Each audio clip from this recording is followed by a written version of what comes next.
saying? You can get an Arizona, watermelon and You peach. can get an Arizona for $1. Y'all ready? Happy birthday. Let's get it. What episode? 64? Welcome to episode 64 of the PACT Life Podcast. I'm your host, Bruiser Carter, along with family. Beside me, we got Damon Geist. Was good. At the bottom, we got my brother, Carter. Below me, we got the returning Fabe. Baker's not good. And last but not least, we got my boy Jace returning. Man. Gentlemen, how are you guys doing? I'm good, man. I'm good. You doing good? Yes, sir. Work. Awful work. Yeah. The malls be crowded still? Yeah, I gotta talk to y'all about that, bro. Stop coming to the mall, bro.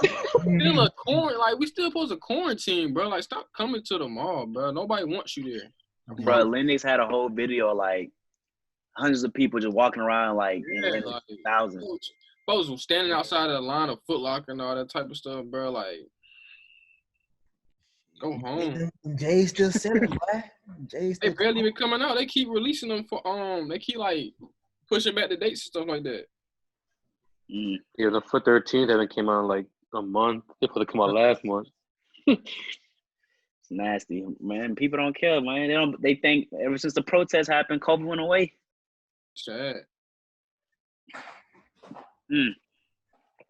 Before we go to the big NFL news, I just want to shout out NASCAR.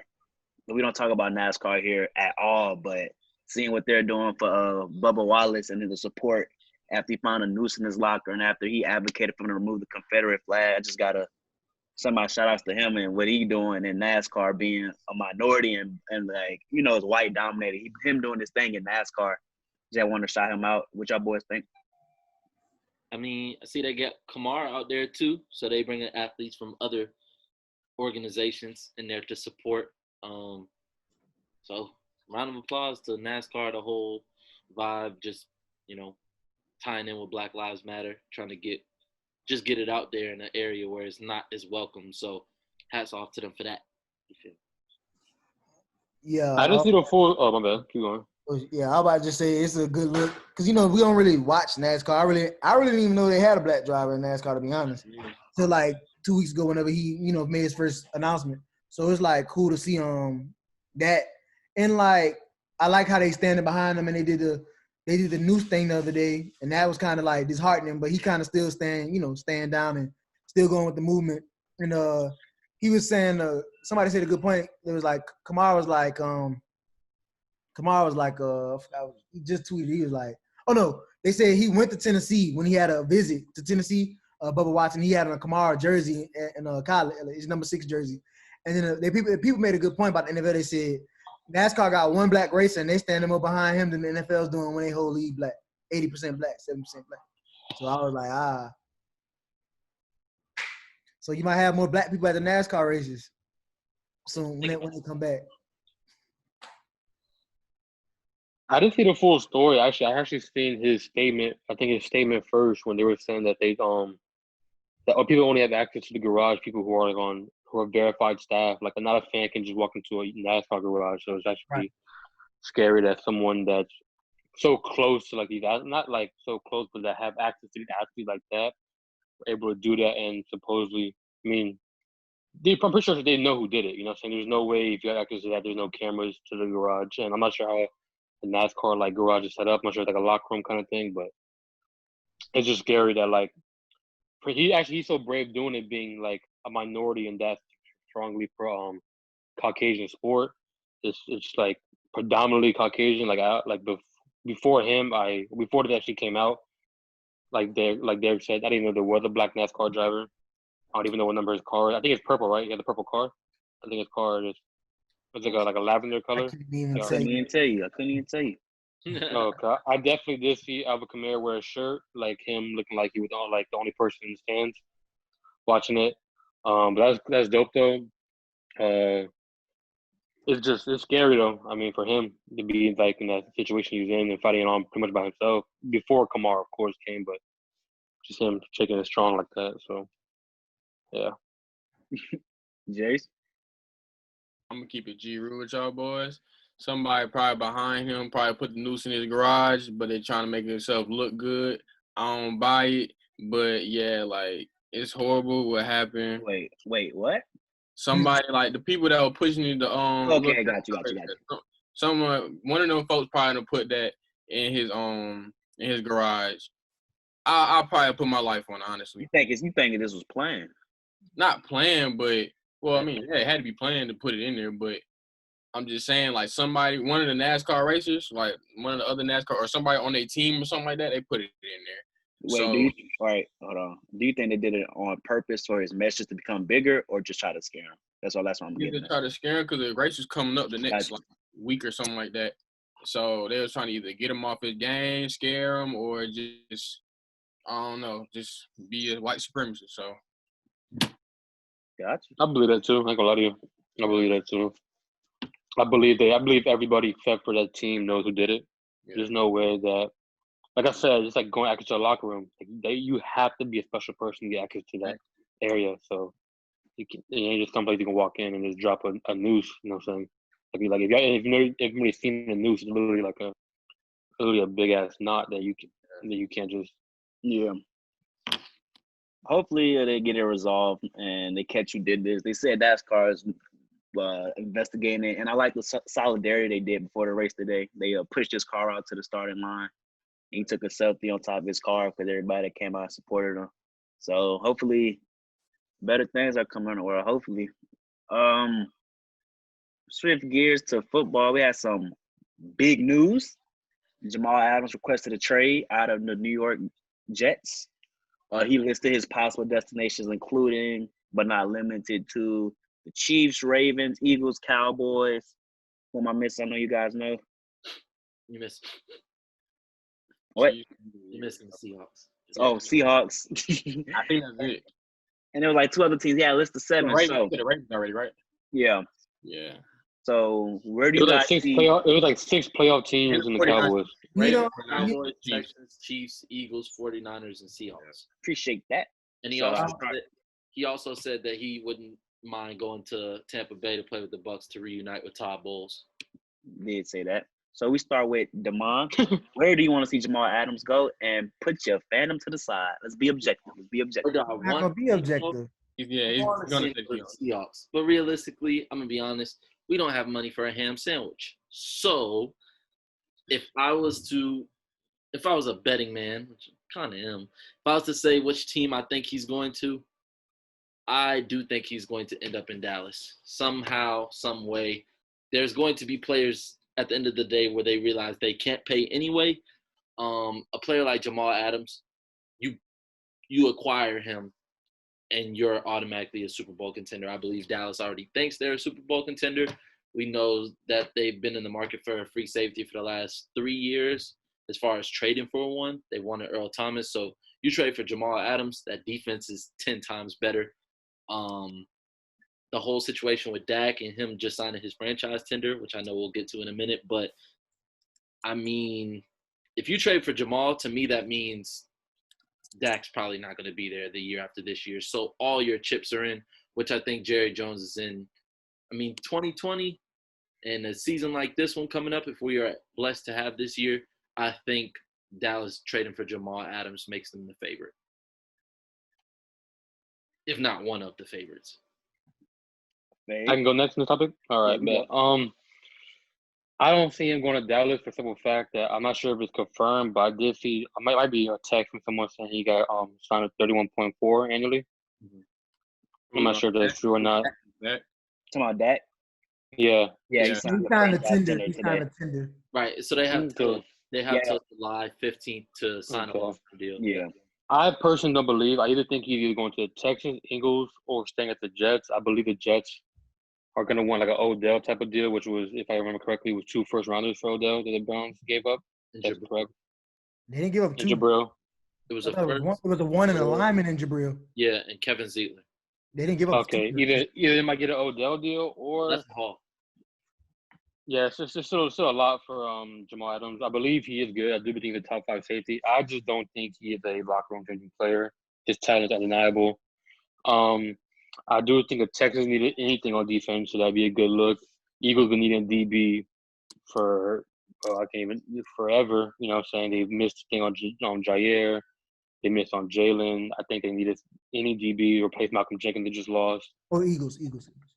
Yeah, my bad. Eagles. My bad. My bad. You not can hear me? Yeah, we good, bro. Yeah. Either that or I think he stayed with the Jets until either his contract is up. To be honest, the Jets don't have to. If I'm correct, he has 2 more years on contract and a 5th-year option. So he literally, even he requested a trade, it's not up to him. So it's really good to what the Jets can get to their liking. So honestly, I think either the Texans, because I know they will build a bag. I don't know who's doing the trade though for the Texans, but they are literally, Bill O'Brien do them. Bill O'Brien literally, I mean, the offseason trade that we're not going to talk about, that everyone knows I'm talking about, is horrible. So yeah, either Jets or Texans to me, and then the Eagles might slide in if Dougie comes to agreements. Dougie usually pulls out last minute on trades. It's been known that he does it. So yeah, Texans or steal the Jets or Eagles slide in if they push. They get a good deal in their favor. Cut. I got them going to I honestly got them going to Tampa. I think Tampa is the most all-in team. Unfortunately, like I don't want to see them go there, but they the most all-in team. So if you're gonna go all in, you got a decent group of safeties, I guess, but they're young. You got a chance to get a superstar, top 2, in my opinion, top 2 safety. You go get them. Top 2 behind Derwin. Derwin and him. I don't know what order you want to put them in, but him and Derwin the best 2 safeties to me. I think the Bucks did draft a safety though too. They did draft a safety in Minnesota. Whitehead, yeah. right? I know that's what I'm saying. They got a bunch of young safeties, but it's like, do you pass on the veteran that's been in Todd Bowles' system, that's been in the league all this time?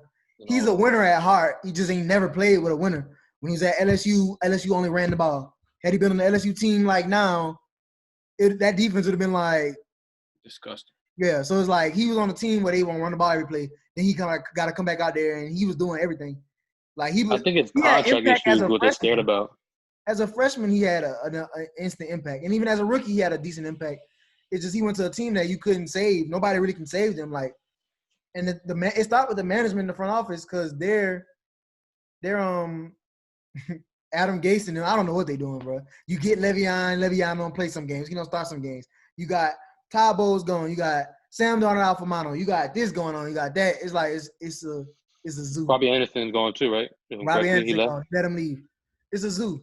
And I mean, they got decent young receivers, but again, Jamal Adams isn't like I'm not gonna say in the prime yet, but he's very close to his prime. So he ain't trying to waste no years in New York. Like it's the same. It's like I like your Odell comparison. It's the same thing as Odell.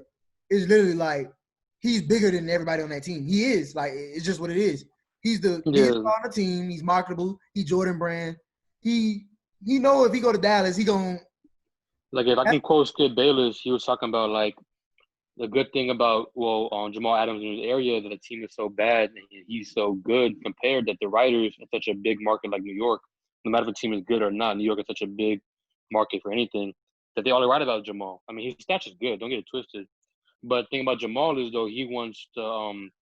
I think he compared himself to like an Ed Reed or to like these polarizing figures, and that's the thing that's a problem because. He contracted up in 3 years or 2 or at the 5th-year option, right? They want to know how much money does he want because if y'all remember, Bruiser, I think if you confirm it for me on the laptop or you can search it up, I don't know the exact date, that he got mad originally for the Jets for even mentioning about trading him because he compared himself to a Tom Brady or Aaron Donald player. That's right? Okay. So if you think he's that type of player, then the contract money he wants is going to be crazy. And I personally don't think the money that he wants for Aaron Donald or Tom Brady's contract that he has reached that level yet. He could in 2 years. 2 years is a long time for you to get your play up, get your stats up, and more accolades. But I personally don't think right now he is a Aaron Donald contract player or a. Babe, let me ask you: the way the league is going, you see more defenses. My team doesn't do it. I wish they would get out of it, but you see more teams playing nickel defense, dime defense. Teams usually don't keep 3 linebackers on the field, but even with Jamal, you can slide him into that linebacker slot. Then you look Yes, and I'm gonna tell you why. Because even more quarterbacks are becoming more mobile. Like, there's no really true pocket passer quarterback I've seen the last 2 to 3 years. The most mobile quarterback I've seen, maybe Josh Rosen, but he had a little wiggle to him. Honestly, Sam Darnold has a little wiggle to him. These quarterbacks are becoming more West Coast quarterbacks or more mobile quarterbacks. RPOs is literally dominating the league right now. I mean, I think the top 5 quarterbacks in the league right now, or most of the top 10 quarterbacks in the league right now, or mobile or West Coast. Mhm. I mean, Russ is a like mobile to get a passing lane. Mahomes, I'm gonna talk about it. Lamar, of course. Deshaun Watson, Carson Wentz can run. Josh I'm Allen. missing yep. Yo, he has the arm with a cannon too. So I do see these nickels coming up. I think they're looking for more agile players. I think. But that's what I'm saying. When you look at Jamal, you're talking about a guy who can play strong safety, free safety.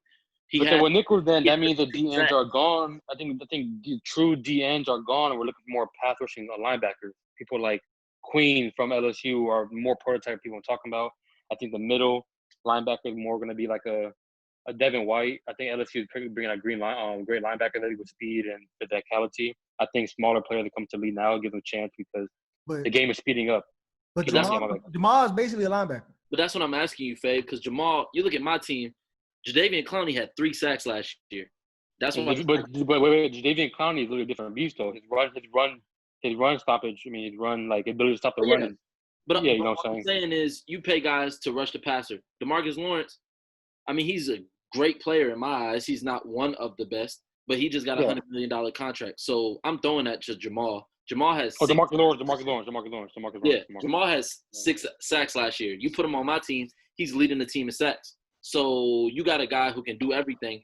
I don't think there's nobody out there that would hesitate to give him the bag. I just think I don't think no one has a – my bad. Yeah, go. My bad. I don't mean to cut you off. I'm saying in the time that we are right now, I don't know – based off what you're saying, I don't know who can give up enough to get him.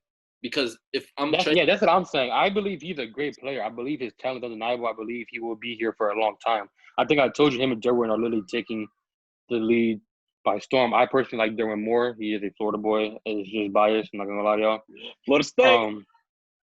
Yeah. I think he's born in Florida too. He's born in the west side of the east side of Florida. But just him, these players being able to do everything. I mean, Jamal Adams could play. He's like a great coverage player, but he's good in coverage. Just to put him out there. I mean, Tyrann back at LSU has really molded the game, changed the game for all these new safeties that came in. They're playing more like Tyrann rather than playing like or just a pure drop back or a pure, like a pure can't appear in the box. They're able to do everything. They're more slot. So I do think the nickel defense is the new defense out. I believe the Chargers did a great job last year with Desmond King moving who else, having Derwin in the box, and having just 3 rushers and just playing coverage. I think that's the new defense to look out for. I believe Jamal Adams can play that thing. I just think it's the money to give up for him. If that makes sense. Yeah. I'm not sure the teams he named are ready to give it up. I mean, most of the teams he named are playoff contenders, except for the Texans. They definitely lost a lot. So I can see the Texans. That's why I said Texans. But other than that, I don't believe these cap spaces are good for him because eventually he's going to get one paid good money. You know what I'm saying? And the Chiefs are out of it, I think. They have to pay Mahomes $200 million at least. The bag. They have to give him the bag. It's undeniable. He's got money. They have money. They just invested it in a lot of the bad contracts. And I think the Ravens don't need him either. The Ravens don't need him. I know who exactly need him. Anthony, a lot of their linebackers these 2 linebackers make a lot of money. They got Frank Clark and Chris Jones getting paid. Tyrann getting paid. Tyreek Hill's getting paid. Tyreek gotta get paid. Or about to get paid. Kelsey might be the highest. I'm not sure if he got a contract already. He paid already. His contract don't expire till 2020. Jace, where you think Adams should go? You said you got I know for a fact he's not going to the Cowboys. Cowboys paying too many people. Just like Damon said, the Seahawks came by ham sandwich. They came by ham. What's it called? I think he's going to the Eagles or Tampa Bay. Either one. Hey, Bruiser, what's Tampa's cap space? You can search it up. I don't know Tampa's cap space. I feel like they're not paying that many people. They're not paying that many people. Yeah, NFC that's the reason why I say that. Because they just going for it. I think they'll trade him NFC before anybody. Yeah, like I could see Tampa Bay going for him because like they just trying to get to the Super Bowl. Like that's their ultimate goal. So do you think Tampa gets him in or gives Jamal now and trades him when they're done? Because you remember Jamal still has three more years officially on his contract. I mean, three years is a good amount of years. 3 years is a good year. They're not paying nobody though, so I could see them keeping him though. Yeah, he's not going. Once you get a player like that. Yeah, like I could see him keep. I can see them paying. But the thing is though, Tampa is known for letting go a lot of good players. Though. Don't get twisted. Tampa is literally. Tampa's known, like pretty known for letting a lot of good players go and they succeed somewhere else. His contract up to 2022, right? So who? Jamal. Yeah, he has a fifth player option, so technically it could be 2023. They gonna give it. They gonna offer it wherever he goes. But the reason why I say Eagles though, I was saying in 2020 their projected cap room is $4.9 million. I don't know if that's accurate. Yeah, Tampa Bay. Well, technically the rookie contract. He's still on the contract. It's not now. So Adams. Jamal. Yeah, he's on rookie contract still. So. I mean, I just think the Eagles need a DB. I think it's time for Dougie. It's time for Dougie just to go all in on a good DB like this. He literally fumbled the bag with Jair. I think Jair is a great corner. They winning on him. They got their secondary is horrible, but they not doing. Well, no, they're pretty bad. But no, it's doo-doo. No, it's doo-doo. It's not that bad. It's just it was a young defense 2 years ago. Last year it was the worst it was, but they had a lot of injuries. But now but think of it, 2 years ago their front seven was disgusting though. Their front seven was disgusting. Their front seven was nice. The one year they won Super Bowl, it was nice. Still horrible though. Like that secondary was not it. No, the secondary wasn't horrible. They played up to like the it was good enough. It was good enough. The front seven getting pressure. If the front seven do their job, you could play average for your secondary. You gotta. I just know. I feel like Jamal Adams is. I think Jamal Adams is a player where it's like you ever seen that commercial where that little black thing you can slap on leaks, just slap it everywhere and it'll fix it for just a lot of time. Like Colin Kaepernick with the references. I know what you're talking about. Flick seal. Yeah. I feel like Jamal is like that for a defense that's in trouble. You know what I'm saying? A front seven like the Eagles have is good, and it's starting to deteriorate. Fletcher Cocker getting old. I think is it Brandon Graham? I think I'm not sure they go over him or. He's still there. Oh, he's still there. Yeah. They're getting old. I think a lot of wear and tear on the front seven starting to show in these upcoming years. I think Jamal Adams is like a flex shield that can just hold it for a little longer. You know what I'm saying? They're still a Super Bowl caliber team. I think they got a good receiver in the draft. I'm not sure how good he will be, but I know he's a good receiver in college. I know he can give him something. I know D-Jack is coming back. I'm not sure how healthy he is. I know Carson, even though he's a little injury prone, he's not really injury prone like that. He just misses key games. So that makes it look like he's injury prone. He's missed 8 games since in his 4-year career, but not the topic. I was like, no. Yeah, I'm just saying on the Eagles for them getting Jamal, I feel like that's a great fit. Texas needs anything to help Deshaun right now. They're literally just banking on Deshaun, which is the reason why I think Bill O'Brien should get fired tomorrow. But other than that, I do think the Eagles should be the team to get him. Won't be surprised if the Texans or the Jets keep him. Mace, where do you think All-Pro strong safety Jamal Adams should go? I'll give you enough time to mute your mic. Take your time. Okay, there we go. I think I agree with Jace. Eagles looks fantastic. They've been hurting literally and figuratively in terms of their secondary for the past 3 years, ever since they won that Super Bowl, really. In terms of capital, I'm not sure how much of I'm not sure in terms of what they have in terms of what the Jets might desire. D-Jax maybe, but like I said, is this Fave? Is this Fave up here? Yeah. What's up, I was Fave? talking the whole time. Yo. Yeah, I just didn't know. I was like, who is this dude? But nah, you're good. All right, I got a name for the face now. But yeah, I'm not entirely certain what kind of capital the Jets are looking for. That's a big part of the conversation, obviously. D-Jax, allegedly, sure, I heard 2 first picks. Allegedly, I heard 2 first draft round picks. That's what I heard. Allegedly, the Eagles not getting that's the word out. The Eagles not getting off with just D-Jax. Like D-Jax is basically in Philly for his last hoorah. That's what this is. Yeah, like I can see that though. I can see him to go with D-Jax though. Honestly, I think the receiver they got is a younger D-Jax. I'm not gonna lie to you. I'm saying, but why would the Jets want him? The Jets The Jets don't want him. They don't need him. Alshon. Yeah, I think Alshon. Alshon, They're They're gonna gonna get be Goddard Alshon is an attractive piece as but well. the Jets receivers are. It's not even about Is that. Alshon that good? No, but it's not not. even He's about not. that. No, he's not. You take an expiring contract, a guy who's not like Alshon is on. I think this because they just re-signed him to a 1 year. This is last year. Yeah, this is So they'll take Alshon just for the dead contract. You got to give me at least 2 picks. So first, 2 picks for sure. a second this year, or a first next year, or something like that. It'll be one of those. It's the first this year for sure. It's a 2021 first. Period. Yeah. Because that could be Jamar Chase or whoever you want. Yeah. I feel like we're not talking about that enough.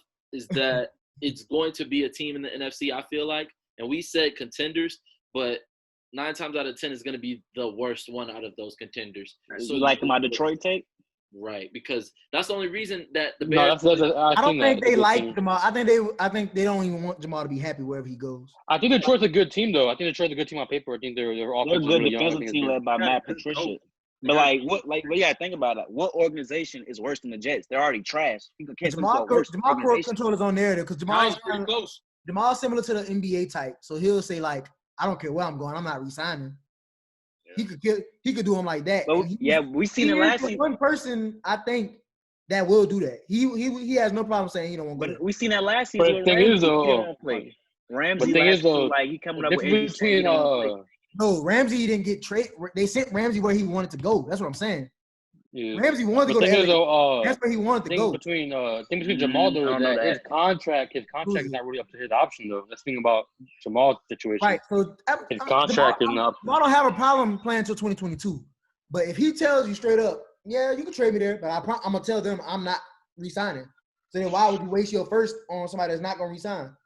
Hey, Bruder, quick question. Quick question for you, Bruder. NFL players do this, but NBA players do it all the time. What'd you say, Faye? That's what I'm saying. It's a change. It's for you and Derek. So do you think since all these trade allegations come like not trade allegations, but all these things, if you think Le'Veon Bell has shifted a shift in the way trade talks work now, the ability to hold out, the ability to request a trade and not budge until you get traded, you think Le'Veon Bell's productivity did not match what he was talking before he got traded. No, it's not his fault because it's not his fault at all. If you watch the game, Le'Veon was doing. He settled on the money that they gave him, which wasn't that much of a difference. So he should have just went back to the Steelers. But on top of that, Steelers off the. You went to the worst possible team you could have went to.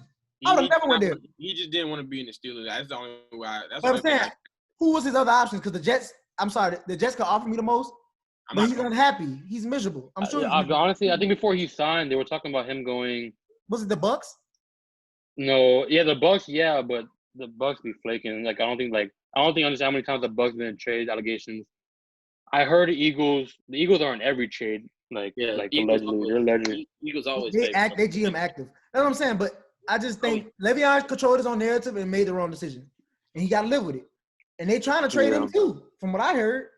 But if I'm Le'Veon, I'm leaving New York too with Jamal. I feel like there's no reason for you to stay there. No, I'm not even saying that. I feel like his contract was like the money. Okay, to me, the money he wanted was well deserved. You know what I'm saying? The money he wanted, he deserved the money. Yeah, it's just the timing. I think the timing of the team with everything. Big Ben going through what he's going through, AB what he's going through. Then you request a trade on top of that. It's like, bro, like it was a bad timing to lose. But I feel what you're saying about Le'Veon, but then. I understand what you're saying from a fan perspective, but then I look at the stats and I try to look at things from a GM perspective as much as possible because it's fun. Le'Veon averaged 3.5 yards per carry last year, which is the worst in bottom O-line, bottom 5 O-line. It doesn't matter. Then where's Le'Veon? He knew that. That's what I said. But I'm saying. Everything. You're right. He's right. He cannot go out and say, I'm demanding a trade. Okay, we'll cut you. Look, but Thurst is too. I think he would love to get cut. I'm gonna say that's pretty stupid. You don't want to cut Le'Veon. He's gonna go somewhere. He can still go. He can still go somewhere. Remember, he has a year stayed on top of him. He has a year that he hasn't played that he fully recovered. Yeah. And think about Le'Veon.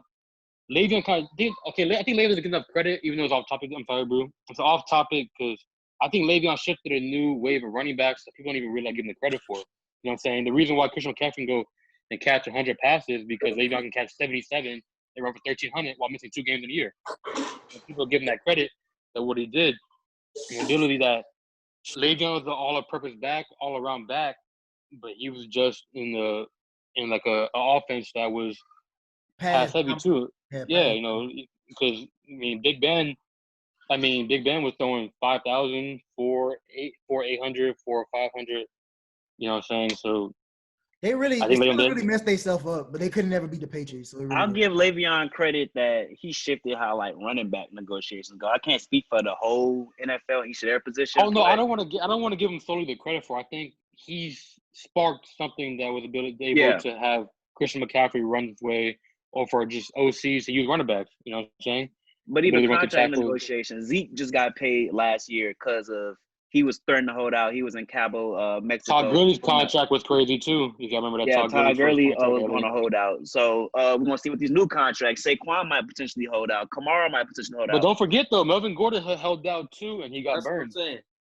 So your talent matters. But that's what I'm saying. Yeah. If you look at the productivity of these guys. Zeke led the league in rushing in his first 2 years.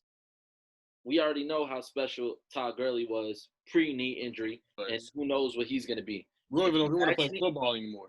Yeah, but if you ask me, those two guys are very deserving of the contract. If I was the Steelers and I look at Le'Veon's suspension history, I look at his inability to stay healthy at times, I wouldn't have given him the contract either.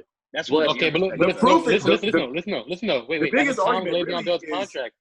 My bad. You go, Mason. The biggest argument against giving Le'Veon that money, honestly, is look what James Conner did when Le'Veon was sitting out. James Conner was, Damon, I know you like James Conner. James Conner he played fantastically.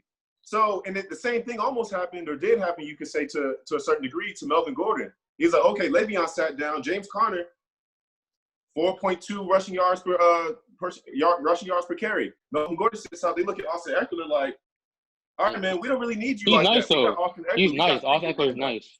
Austin Eckler is definitely nice, too. Caught 80 balls like it was nothing. So, yeah. Okay, quick question, Damon, for you.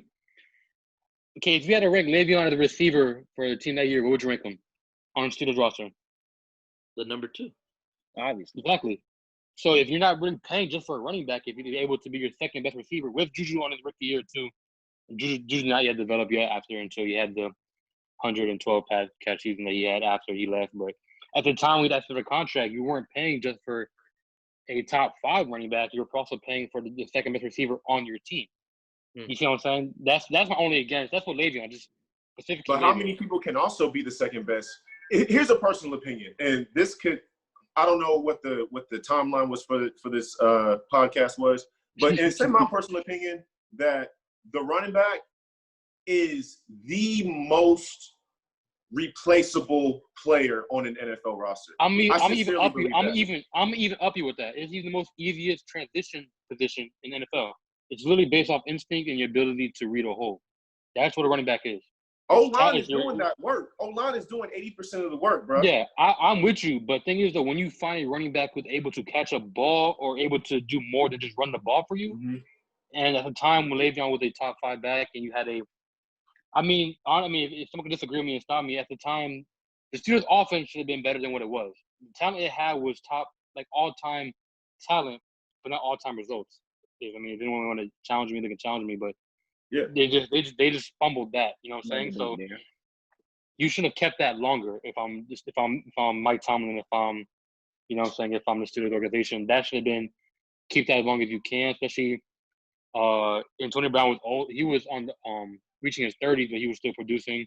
Le'Veon was under 30, still producing. Big Ben, quarterbacks last long, and you had Juju too. So you should have kept the offense as long as you can. That was my thing.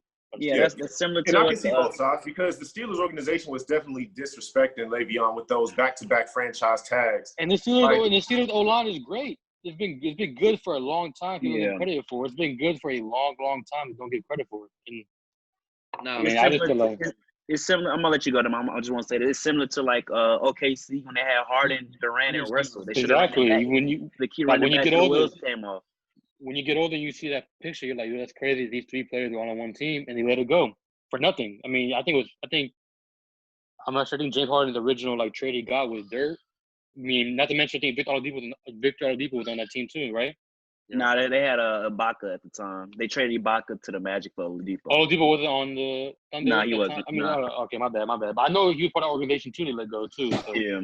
Demond, last name, so we can move on from just Jamal Adams conversation. Oh, that's what I was saying. I just wanted to get back on topic. Somebody asked you, Mr. Host, who do you think Jamal is?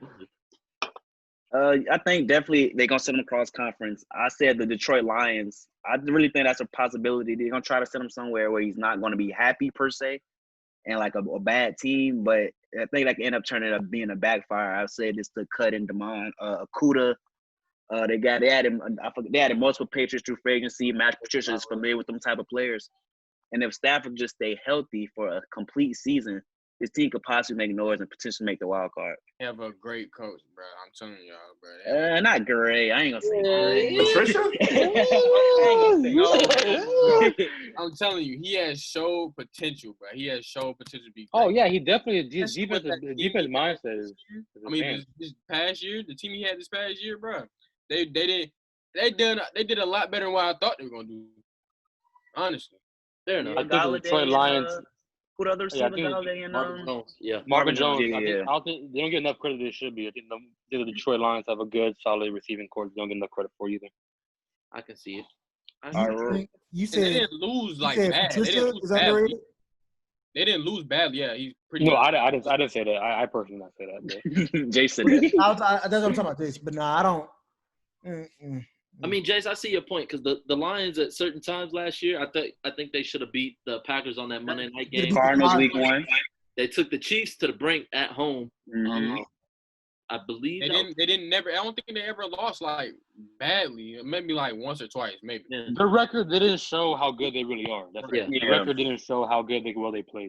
I could see that. I like that. But we'll see. Moving on, did you guys see that Hard Knocks will be in LA for both LA teams, Rams and Chargers, during this COVID period? That's Yeah. cute. I don't know if we get in the season, but it's cute. Explain. Go further. I don't. I think stuff just getting worse, to be honest. And I think people trying to downplay how worse it's getting. And people some people don't care. It's like, bro, we already went through lockdown. I'm not going through no lockdown again, blah, blah, blah. But it's like, players are starting to get it. College players are starting to get it. So then when you cancel stuff or you don't just – if the country had been on lockdown like it was supposed to from when it started in March or February or January till July or August, we might be walking back into, football starting up or like spring camp starting up. Since nobody wanted to sit down and chill out, we about to be without again. Like they think school's going to open. They think this is going to happen. They think that all this stuff going to go down. But all it's going to take is somebody dying. And when it's somebody like young or somebody that's an athlete dies, that's when it's going to be like, oh, but we didn't know, they're going to finally try to switch up. And that's what I don't want it to come to that. But I feel like that's what it's going to take. Like somebody that's healthy but might have had an underlying condition like a heart problem that nobody knew about. And then something happened. And then it's like, oh, this was because of COVID. And then they're going to try to, It's the I wish and we'll do this, we'll donate to this, don't sue us, blah, blah, blah, blah. No. Because people not, and I think a lot of it is on people like my generation, people my age and under. Like, some people just don't flat out don't care. And I mean, I get that, but if you're going to do that, you need to probably be living by yourself. Isolated, yeah. Well, they made, I saw a waiver form that Darren Rover tweeted. They made, I forgot what school it was, made them sign a waiver. Like, if you get sick during COVID, we're not responsible for something like that. Like, they gave them that waiver. So they trying to watch out for the flack they're going to get too if any of the kids come down with it. Is it a D1 school that did that? I believe so. Power 5? That's crazy. No, I know, like, talking to my little, my LSU informant, they just they had a couple cases come through and they've been on lockdown. They've been on lockdown. So, and it's most of the younger people, like I'm saying. That's what I'm telling you, it's the young people. It's the people that the freshmen and the sophomores, the people that's just getting to college. They don't know how to, they got that first little bit of freedom, so they don't know how to handle it. Well, everybody got a bit of freedom too with being contained for so long, quarantine. I used to be in a club every week. You know that. If I could not go and I could chill and I'm not going, and I was a 2-dayer. I was a 2-timer in the weekend. I go Friday and Saturday and be hungover Sunday and then go to work Monday. Retweet. Retweet and Sunday morning work. So if I can go without the club, you can go out the club. Do you guys agree with Cut, or do you think that this Hard Knocks they're doing? Do you think it would be enjoyable to watch? Anybody can take a crack at it. For myself, I think between these two LA teams, it could not get more interesting based off the, wrestling, me, big storylines. I love to see it.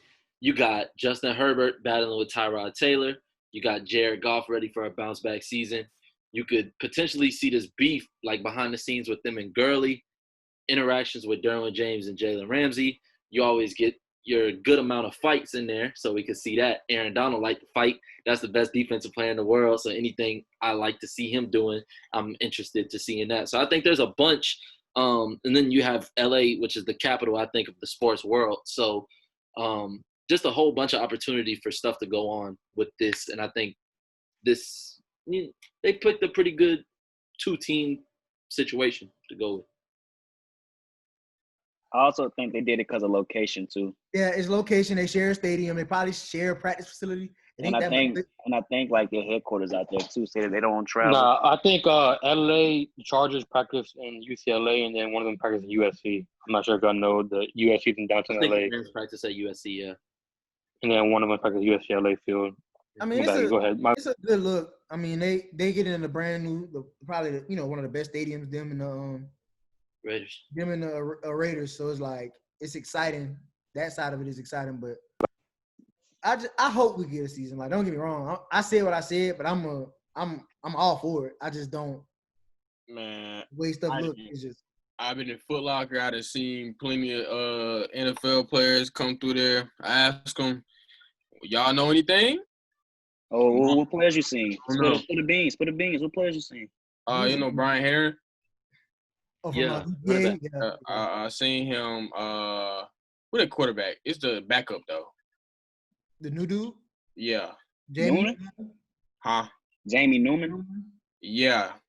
He's talking about because he's getting looked at by somebody, and they talked to him about it too. So Jamie Newman better not be the backup. I mean, he knew though. He wanted to start it last year. That's what I guess we meant. Yes, they competed. Quote unquote. Then Cam came in there earlier. Earlier this month, he came in there.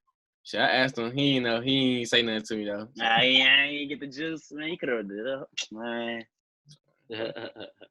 I personally think they should have did this last year and then did the Raiders this year if the season continues. I believe LA is a great location for anything to do. The weather's going to be good, so you're not going to see a lot of canceled days or wasted episodes. I do think that Derwin and Jalen Ramsey is going to be deeper because they are close friends. They both went to FSU together. I think it's gonna be like 30 minutes Chargers, 30 minutes Rams, something like that. Yeah, the only thing I believe this is a great city to try that two-team season. I think this is the perfect place to do it rather than what other place like Texas or New York. This is the best place to do it. Yeah, I believe with LA with the teams. I think the teams are both potential playoff contenders. I think if they get it right. Yeah, I think I like the idea. Hopefully it goes as planned. I'm with Derek though. I don't think it will happen. I believe that like LA is such a high traffic area that getting a huge spike in COVID cases. God forbid though. Hopefully it doesn't happen, but I do see it coming. People are not taking it seriously. People are going outside with no masks, no gloves, not taking precautions. They just imposed a law in California that says you cannot leave your house without a mask. So at least they're trying to look at it. At least they're trying to do something, better than what most. Yeah. California stuff. They got the most strict. Okay, that's good then. I just know that since LA is such a high population area, that's what I'm saying. That's the problem. The risk is so higher. True. But I would have loved to see this last year and see the new Las Vegas behind the scenes this year. I'm pretty sure eventually they have to go back to Las Vegas.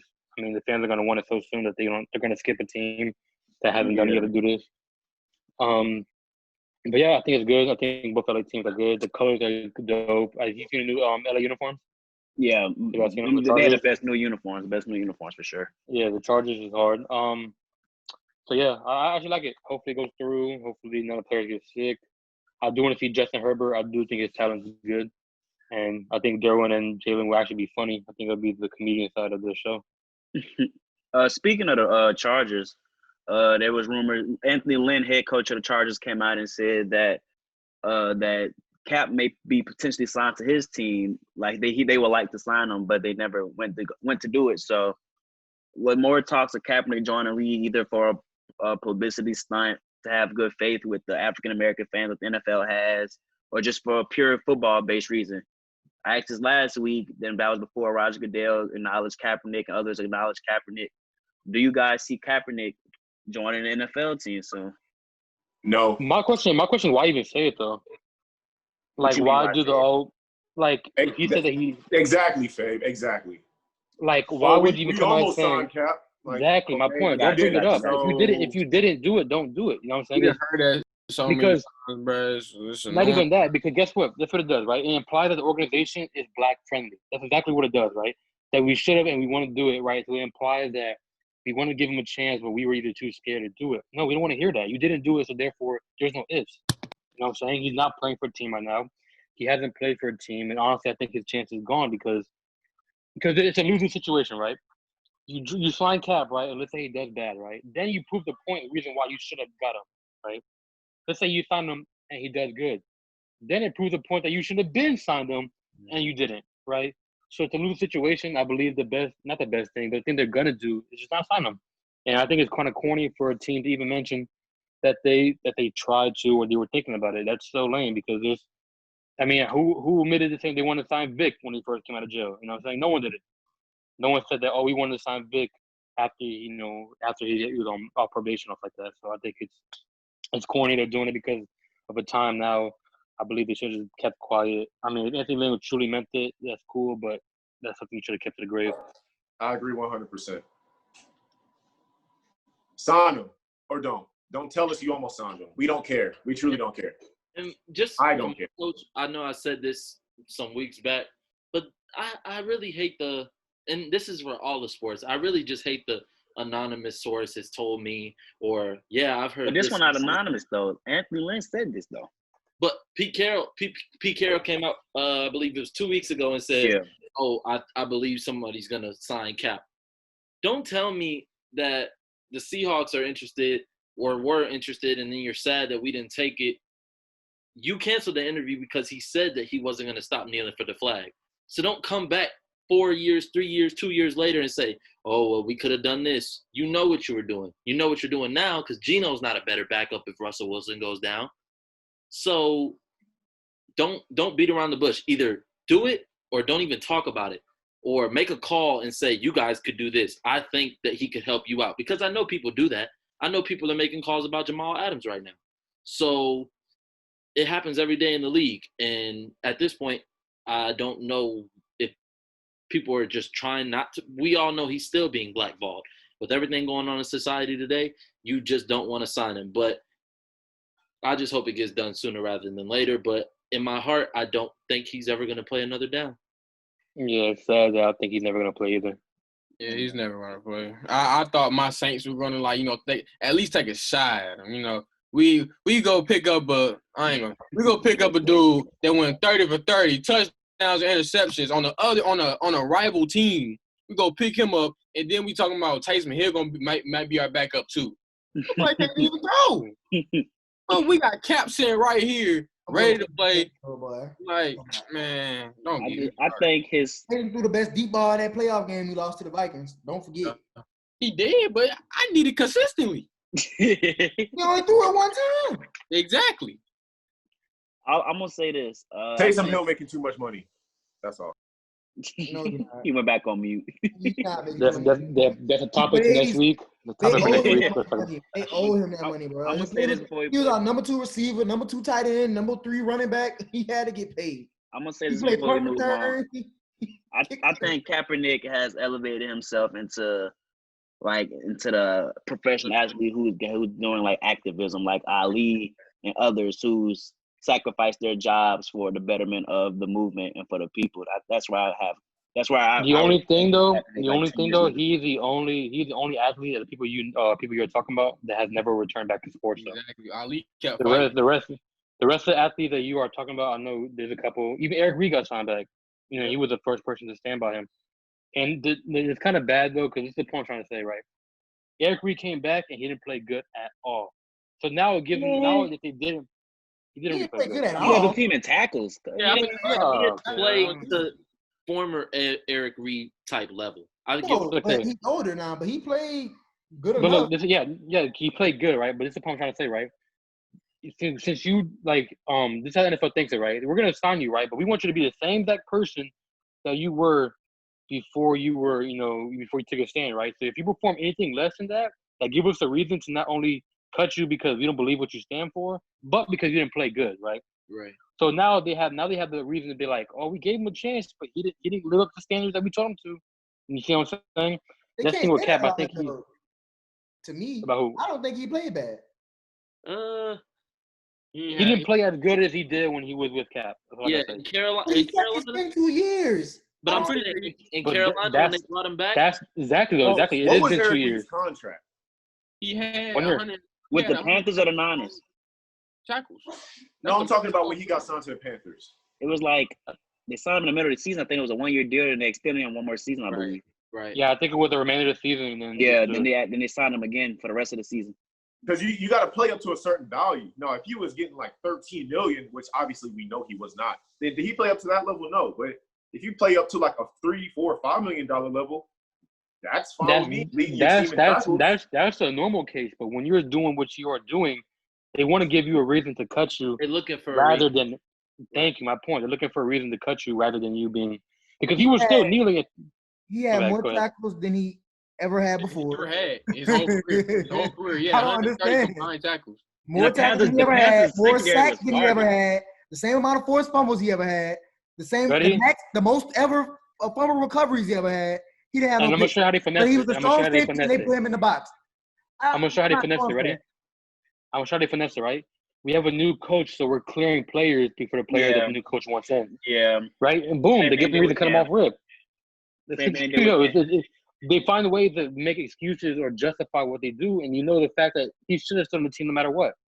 You know what I'm saying? Jerry McCoy, he didn't play as good as he did, but he's a player who can give you a consistent 6 sacks a year. I'm not sure if he did this year. He did 2 years in Carolina. He played 2 years. Yeah. Yeah. But, you know, he didn't miss a game. He played all 16 games. The year before, he played 13. It just gives him the reason. It gives him the reason to get out. Third time in his career, he played the full season. Because you know these owners are connected somehow. Whether they own different organizations, they talk more often than we realize and than we know. So I think they give them the reason. I think the owners have a group me chat. They probably do. They probably have a Telegram, I message chat, all that. So I feel like they just give them the reason to get rid of, you know, these players or the players that are so strong, like political, you know, like standing up for something like this because it ruins money. It does, you know what I'm saying? Not saying it's bad, but the people who don't come to the game and don't want to see that.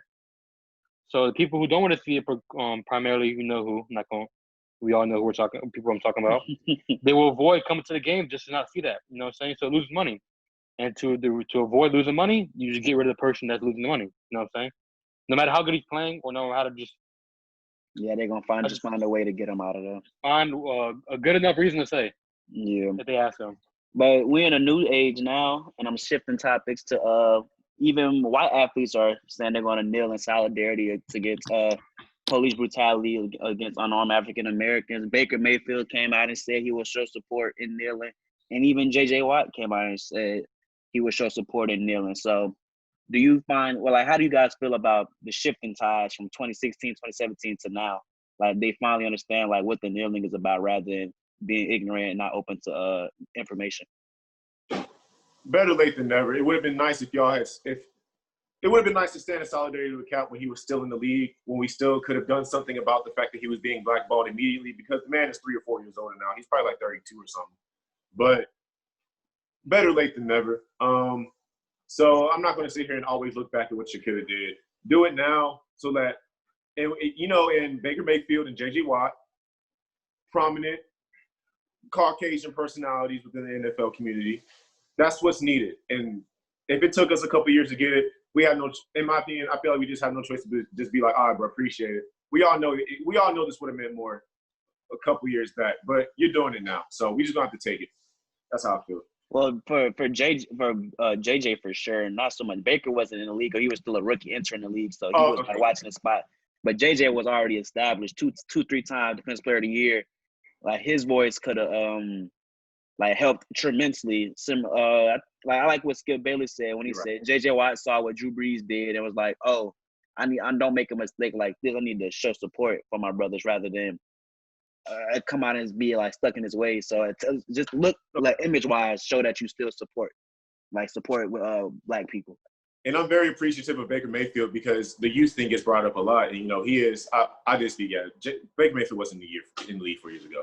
But I do like, you know, a younger white dude coming out and saying, look, bro, this ain't right. And this is what I'm going to do about it. This is my stance of solidarity. So I appreciate it all. We all know it could have been done earlier, but Matt Ryan going on a daily show with Trevor Noah talking about things too. Like Matt Ryan always been solid though, as far as I know. He ain't never been on the wrong side of no political issue in terms of what I know. I feel like it's still. I mean, I understand why they're doing it now. For one, because they image.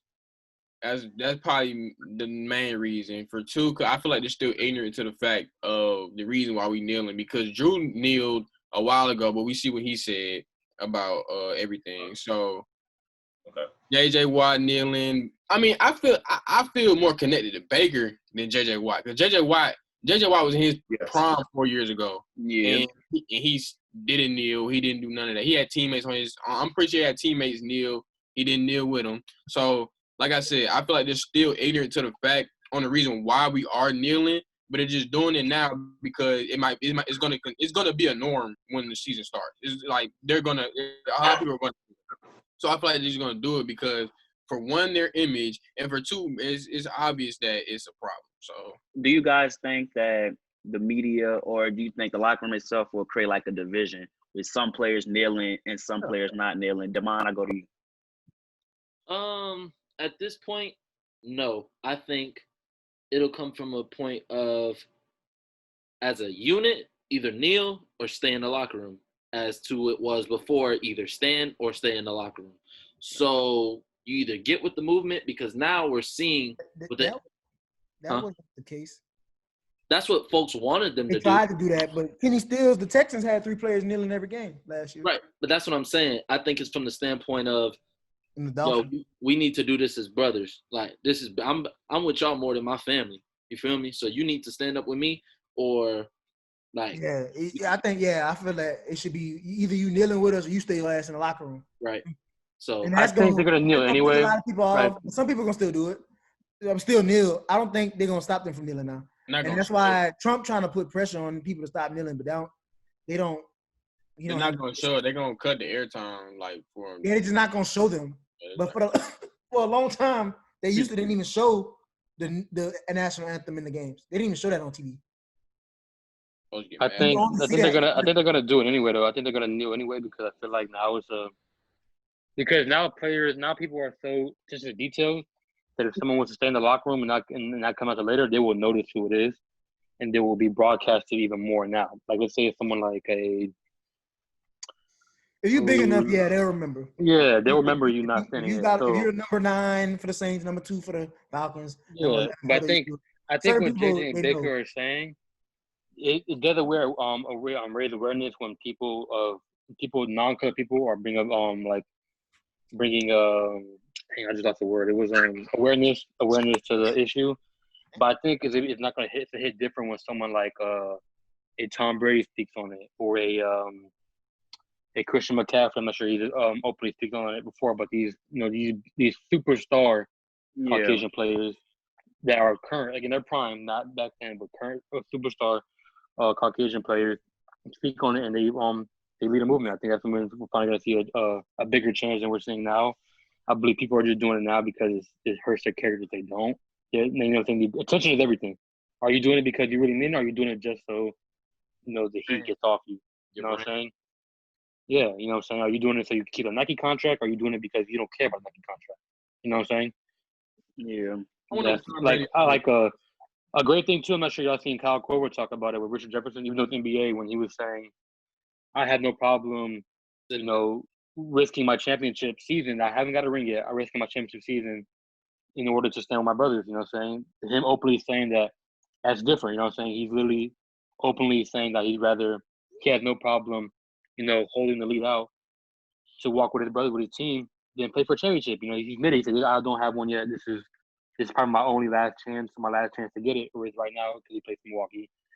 That he'd rather sit with his colored teammates and fight a cause. So that's me on it. Got you. Two more football topics before we do the schedule prediction. One a short one.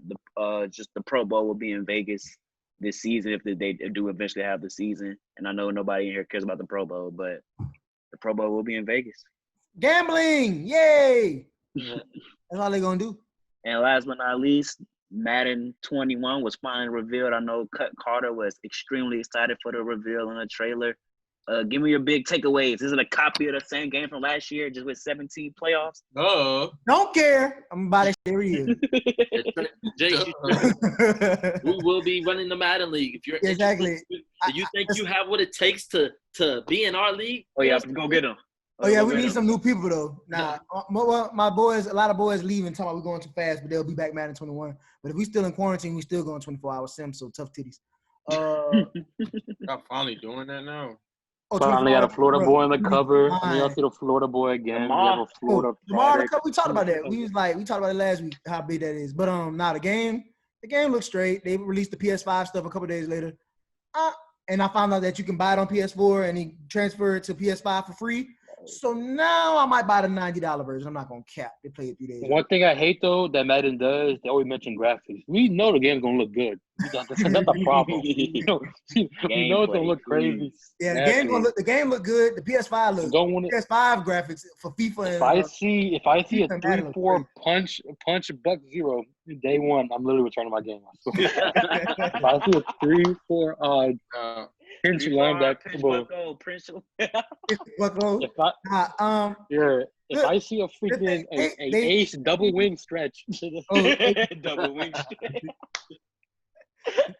Then they said they fixed they said being a ball carrier never felt more realistic. I said, so the run gonna be crazy again. Exactly, Cool. Then they said they got a new tackling mechanic. I said, okay, maybe it's a balance to the run. Like zone coverage needs to be fixed. Oh my God, zone coverage is literally a whole zone. That's you drop into one spot. It's crazy though. The zone this year was better than previous years.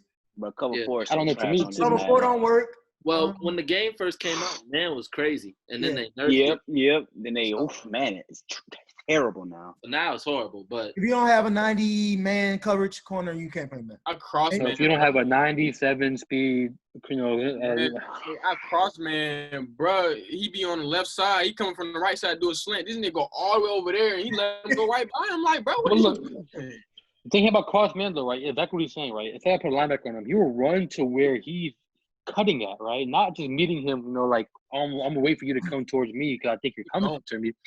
No, I'm gonna go where I thought you. Yeah, it's like, bro, like the defense is too hard for pass coverage, but then it's hard for run coverage. So if you don't know what to do, you just gonna be because you got to make the adjustments yourself.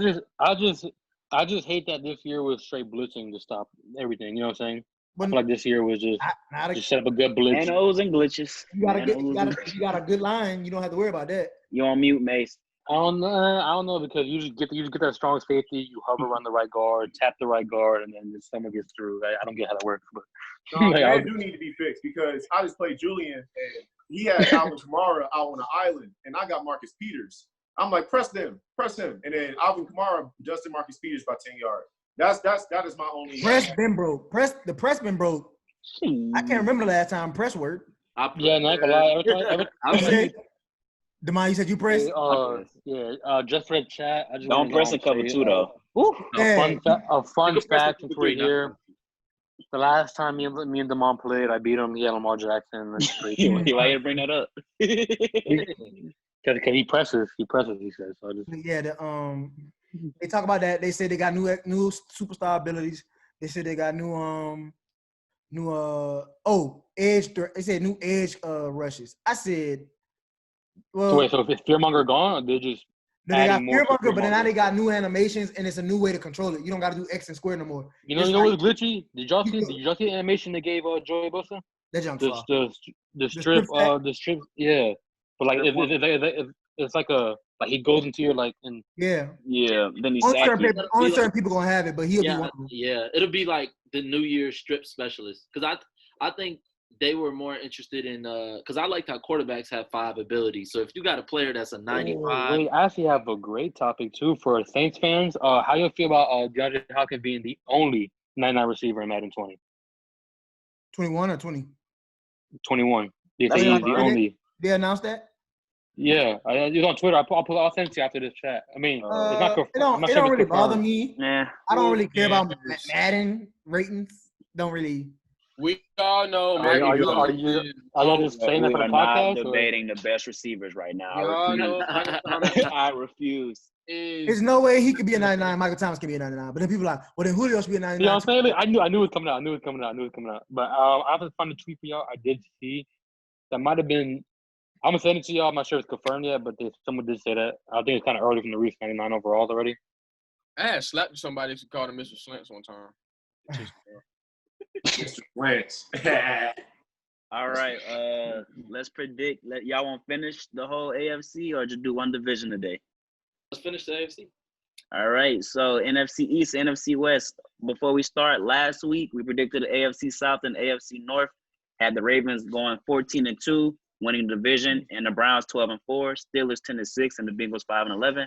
Browns not winning 12 games. Emphasis on consensus. And this is consensus. Yeah, And people keep mentioning me talking about how y'all do. I mean, first of all, a lot of that stuff it's not me. consensus. Yeah, I would take. I'm taking zero responsibility on that 12-4 Browns record. That is not me at all. That's not me. No, I wasn't there. I want no attachment to that record. And in the I don't- AFC South, we had the Colts 10-6, winning the division.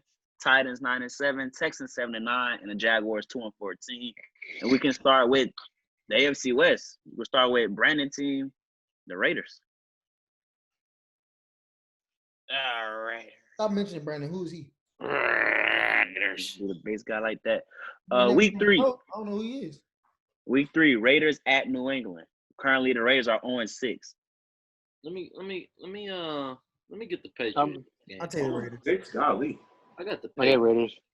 Come on, man. I got the Pats too. Coaching.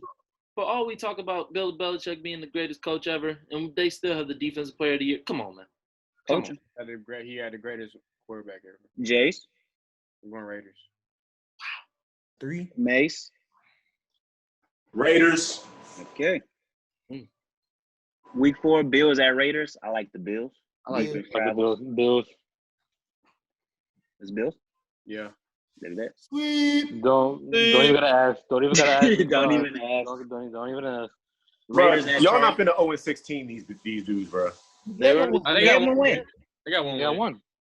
They got the Patriots. They got one. They took one.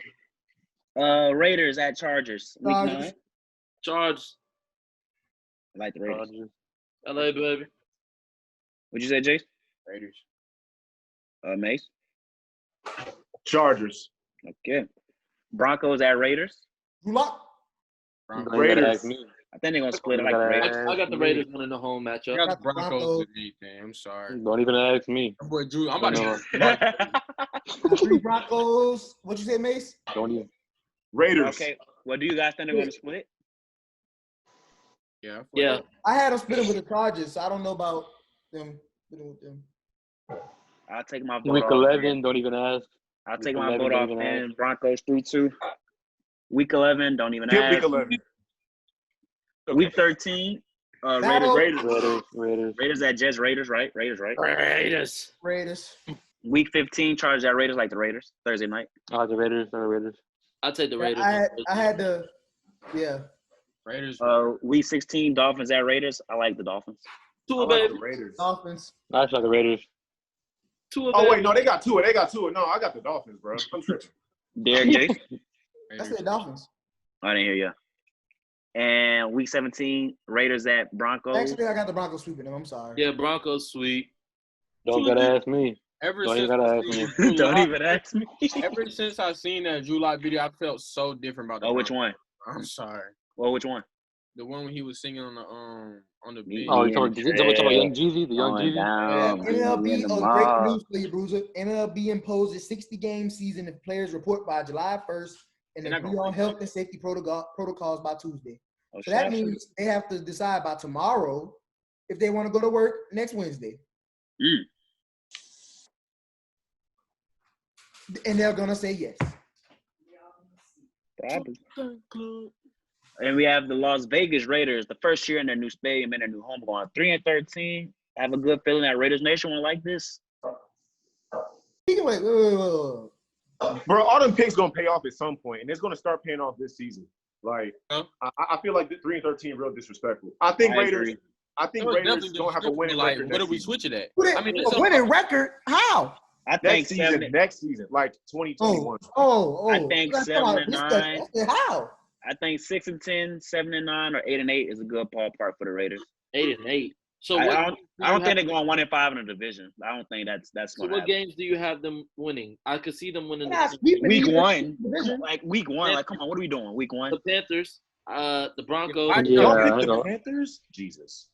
Yeah, I didn't see that. I didn't see that. I like Joe Week- Brady offense to be Week 7 off the bye at home against the Buccaneers. I got in Henry Vegas. Ruggs going for. Tampa gonna beat them. Now stop. I got Henry Ruggs going for 1,200 next year. 1200. Tom Brady I get bet that you. close I bet this you. I bet you. I bet you. I bet you. Where you at? I'll take that bet. You bet me how much? What exchange? 100. Hey, no, 100. we're not. We don't promote betting. We don't this bet on the platform. podcast, guys. We don't promote betting on this platform. No. I will That's put Vegas, 2 Virgils. baby. That's Vegas. 2 Virgils. I'll put 2 Virgils. I do think I don't think the Raiders 3-13. No, that's not realistic to me though. But I don't know how it's not realistic. Okay, give them week 17. They beat the Broncos. Yay. No, They still- what? No, what? No. we're moving on. Right? That's Drew Lock, bro. Relax. Chargers. Give week 16. All right, Chargers. We got them week 2. Chiefs at Chargers. Hey, That's gonna be a good game. Well, wait. Chargers Well, win that. who is starting week 2? Herbert or Tyrod? It don't matter. Don't matter, Patty. But it's still Patrick. I'm going to shoot. You ready? Jets at Chargers. Chargers. Chargers at Dolphins. Tua versus Chargers. Herbert potentially. Chargers. Chargers. Gee, I like the Dolphins. I like the Dolphins, bro. I ain't gonna cap. Only Or 2, two. though. Oh, I ain't hear. Chargers. So wait, hold on before we start. Currently, we have the Dolphins at 6-3, heading to the ball. Don't worry, they're about to shit the bed right now. Chargers. Chargers at Broncos. No, we got Broncos. Chargers 3, bro. What? You said Dolphins. What? Oh, Dolphins. No, it's Chargers. No, yeah, what you doing? Yeah. Said Dolphins going. You said Dolphins instead of Chargers. Don't actually. Oh, whatever. Week 11, Chargers off a bye. Visit Denver, Mile High. I like Chargers. Don't Denver. even gotta ask me. Denver. Don't ask me. Broncos. Week 12, Chargers visit the Bills. I like the Bills. Off a Bills. I like the Bills too. Chargers. Bills. Chargers. bye. Week 13, Patriots versus Chargers. I like Chargers. the Patriots. Give me the pads. You got Give a me the Chargers. pads. I like the Patriots. Hey, you're my man. Give me the Patriots, yo. Give me the Bro, Patriots. they not, bro. No. You are under. You treating the Patriots like they just ass all of a sudden, and that's just They crazy. are. Honestly, Who the quarterback? Bro, we can come that They don't matter. They lost didn't have a their best quarterback last quarterback season. Why does that ever. matter? They didn't have a quarterback last season. Tell me why that They didn't have a matters. quarterback last season. So Brady, go look at Brady numbers. Tell me if they were elite. Go look at Brady numbers You right don't now. have to be elite. He If better they than what were they elite. got. Whoa, What? guys, Bruiser, guys, you're spitting facts. You're guys. spitting facts. Just so you know. Like, He don't have to be elite for him to be- Play last season. They do not need an elite quarterback to win this damn division. He's better Guys. than what they have. They now 10 and have the 6 with worst Mac quarterback Jones. in the division. Guys, Please go look at Brady's Guys. stats and tell me if those are elite. Guys. numbers. Bruiser. guys, Gerald Stidham will not pass for 20 touchdowns. guys, They guys, don't need guys. to. He could just manage the game and run the ball with Sonny Michelle and just check it out like they've been doing. It's been the Guys, system guys. this whole year, 20 years. It's been the Chargers, Guys, bro, Chargers, guys. Chargers. So you telling me Sonny Guys. Michelle gonna carry the offense? They don't need. Hey, they could do it by hey, committee. Tony They Michelle have is multiple good, running bro. backs. They still have Edelman. If they just play by the system and he just complete the pass gotta and get manage the the ball game, to they can Edelman. win. That defense will carry them. I'm telling you. Chargers. Chargers. Guys, Patriots. guys. Yo, Mason wait, got yo.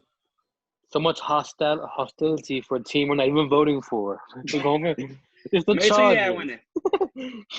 Chargers. It's Chargers, bro. Week 16, Broncos at Chargers. Chargers. Broncos. You Yeah. already know what I You gonna got. sweep them? You already know what I got. Chargers. Make sure you got winning. Chargers or Broncos. Chargers. They don't know. Crazy as hell. Week 17, Chargers at Chiefs. Chargers Chargers. win because I'm gonna give them the Because- Chargers on this one. Chargers could Chiefs. That's it, the starters. So you're telling me the Chargers are Chargers are going 10-6. Get they're the going 10-6 with Tyrod Taylor or a freaking rookie? idiots. Yeah, y'all I think they got Herbert. Don't it? Y'all I think they got tweaking. Herbert. Y'all think the Chargers are going 10-6? I think No, their defense no, can carry no. them. Me? Their defense can carry them. Wait, I think are we carry them. comparing the Los Angeles Chargers to the New England Patriots? Bill Belichick or Anthony Lynn? Like, Who got a better defense? Tell me. The Patriots, what you mean? No, they You're don't. only gonna name me defensive backs, Derek, or Joey Bosa. Stop. Look Please who we stop. have. That's what them they beat. need. They got two. D&D. They got What are four you talking defensive about? backs and a That's 5 better defensive year. end. We have The them McCourty twins. What are you talking beating. about? Oh God. Look who we have them beating. Y'all They crazy. suck. Chargers not going You 10-6. got the Panthers. They're not going Y'all- to. I'll bet on that. I can't wait to see what we do. Let's do the The Patriots schedule. Jets. We don't bet on podcasts. We don't bet on podcasts. They have a cake Crazy. schedule, bro. They have a cake schedule. That's what they're going on. We'll see when the Broncos record's done. Woo. Week 4, Patriots at Chiefs. I like the Chiefs.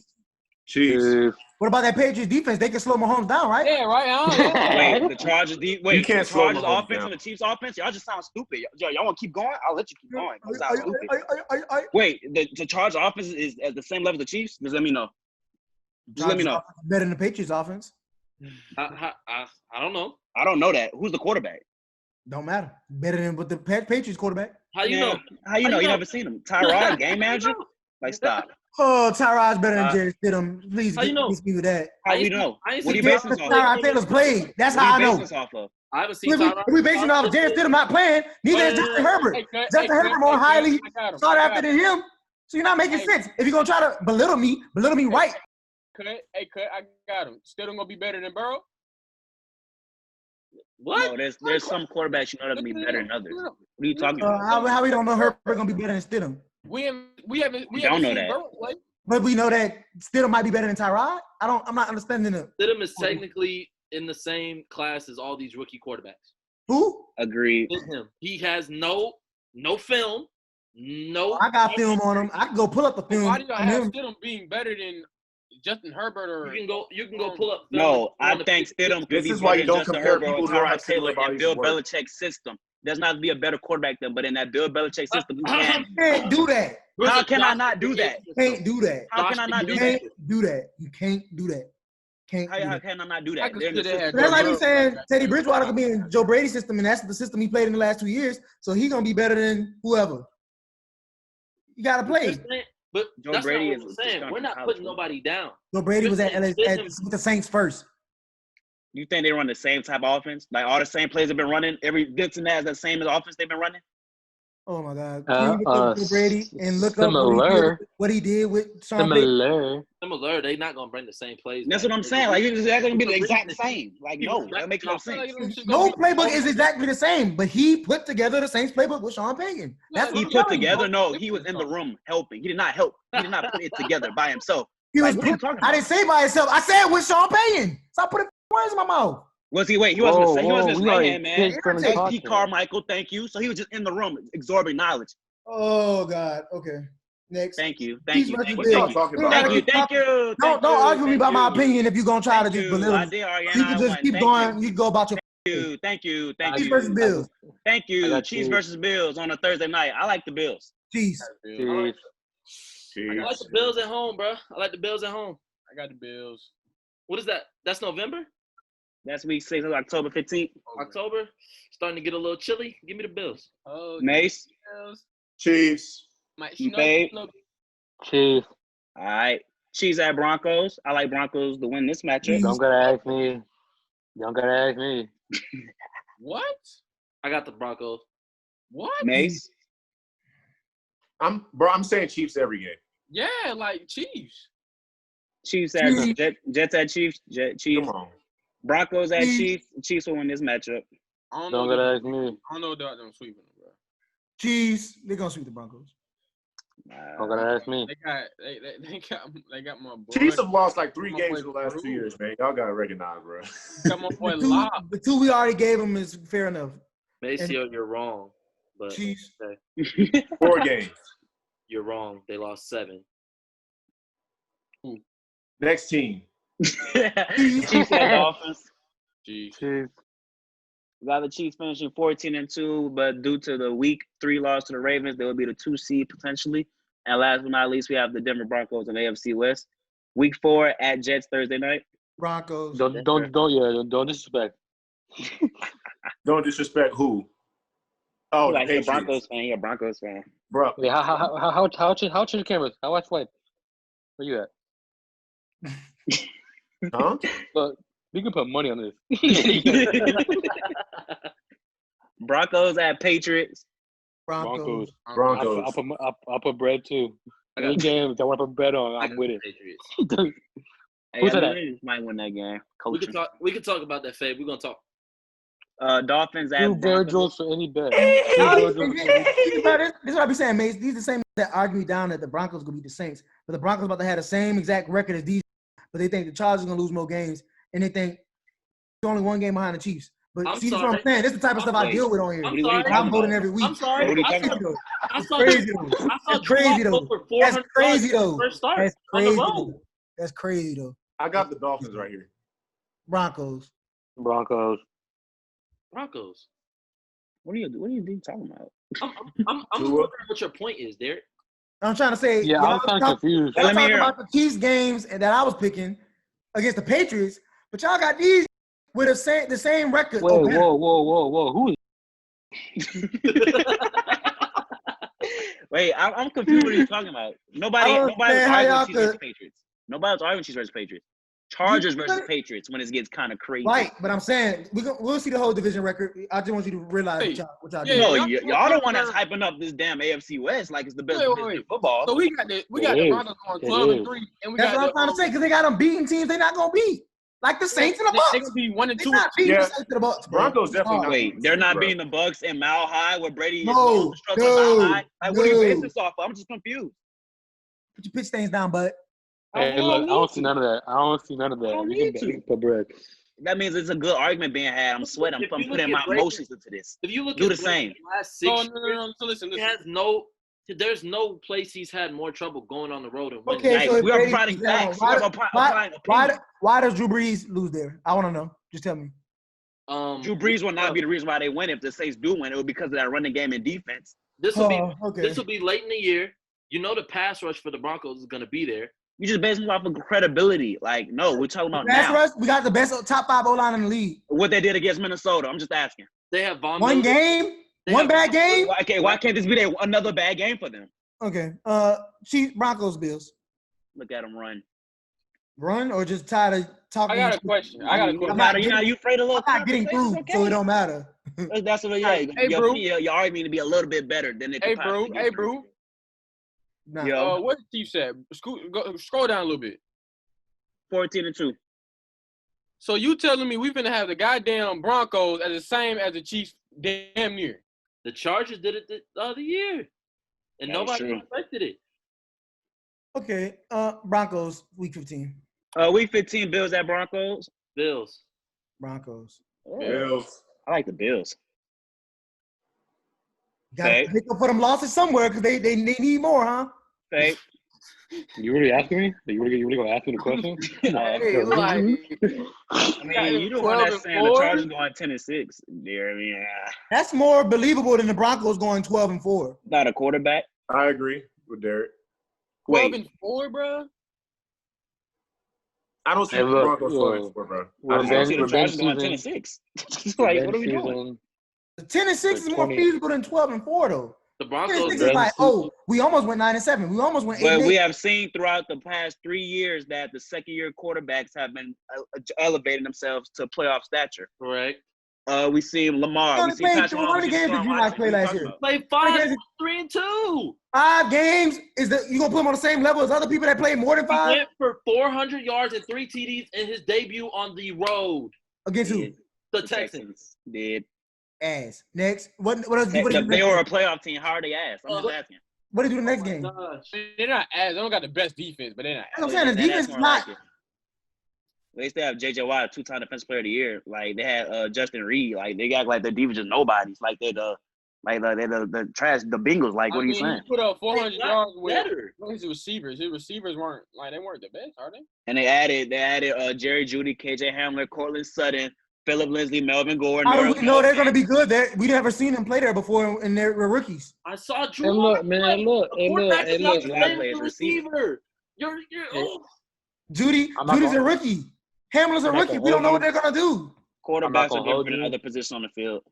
Hey, Demar, I'm not going to But hold we you. just was arguing about Herbert and get him. Judy is not going in as a quarterback, and he's also not going in as the number one. No, I'm talking about the quarterback because we're going back to Drew Lock, but he only played 5 games. That's enough sample size for me that I undefeated. believe that they elevated him. John Elway built that team around Drew Lock and his strengths, and we're going to see when they play. Drew Lock was undefeated too. All I gotta say, check his stats. I just be saying. Drew Lock is that he's a I like Drew Lock, but I'm just saying y'all. He's a problem. Going 12-4 is far fetched, but it's cool. Going 12. He went 3-2. He went 3-2 his last 5 games. No, he went 5-0. 5-0. He didn't go 5-0. He go 5-0. He didn't lose a game last year. What are you saying? You want to bet? He lost 2 games, I think. They lost to the Chiefs in the snow. Yeah, that was the Chiefs in the snow. He went all right. He threw for 1,000 yards. Let's see. He threw for 1,000 yards, 7 touchdowns, 3 interceptions, pass rating of 89.7. Let's schedule that. He said, "Put up their schedule back up." No. I'm put up for last year. Let's see. Oh, he did lose to the Chiefs. He went 4-1. He went 4-1. 4-1. Lost to the Chiefs. Who did he win against? The Chargers, the Texans, the Lions, and the Raiders. Yeah, enough. Nice try though. Feel like he's going to go before. Like, that shit's not gonna happen. Look, I don't. Wait, you're right. It's not going 12. Yeah, no. They're not going 12-4. They're going 16-0. But Jace, I'm just confused as to how you can go against history, as we've seen quarterbacks get better year by year. Thank you. The sophomore season is the breakout season. Drew Lock, just as well as you're saying he's not going to do this, could be in the MVP conversation. Like similar to Baker Mayfield last year. Whoa. Wait a minute. That was his sophomore season. He was expected to jump. Whoa, wait, hold on. Whoa. Yes, he could be the dark horse MVP. He has the weapons. Because of what he did at the end of the season. He has the weapons. He has the defense. We know how good they'll be at home. The defense will travel, so they'll be Big Banjo will have that defense playing sound. He hasn't played the whole season yet. Okay. Did Lamar start all his rookie year? That's true. Lamar's different. That's Lamar that's different. He had Lamar. You can't compare Lamar and Drew Lock. You can't compare them, bro. Lamar has a better arm. Why not? Drew Lock has a better arm. Get out of there. He has a better. Drew Lock has a better arm. Lock has a better arm. Yes. Drew Lock has a better arm. Drew Lock has better receivers. He has a better arm. He has better mobility. And we are not arguing that Lamar. Drew Lock has better mobility? In the pocket? Yes. Oh, my God. Yes. What are you talking about? I'm not talking about scrambling, dodging defenders. I'm talking about moving around linemen. Yes. Throw on the run. It's not the right word. It's called pocket presence. But that's just that. Just say pocket presence, bro. Oh, sorry. Mobility is not the word to use there, though. Whatever you want to say, I'll take. When we say mobility, you think of Lamar Jackson. So I don't. Word matter.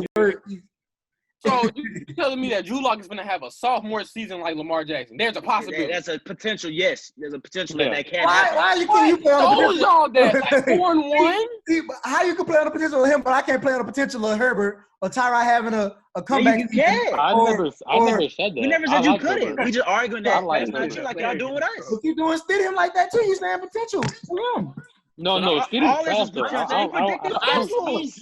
I've seen Drew Lock go out and ball. I haven't seen nothing from them other guys.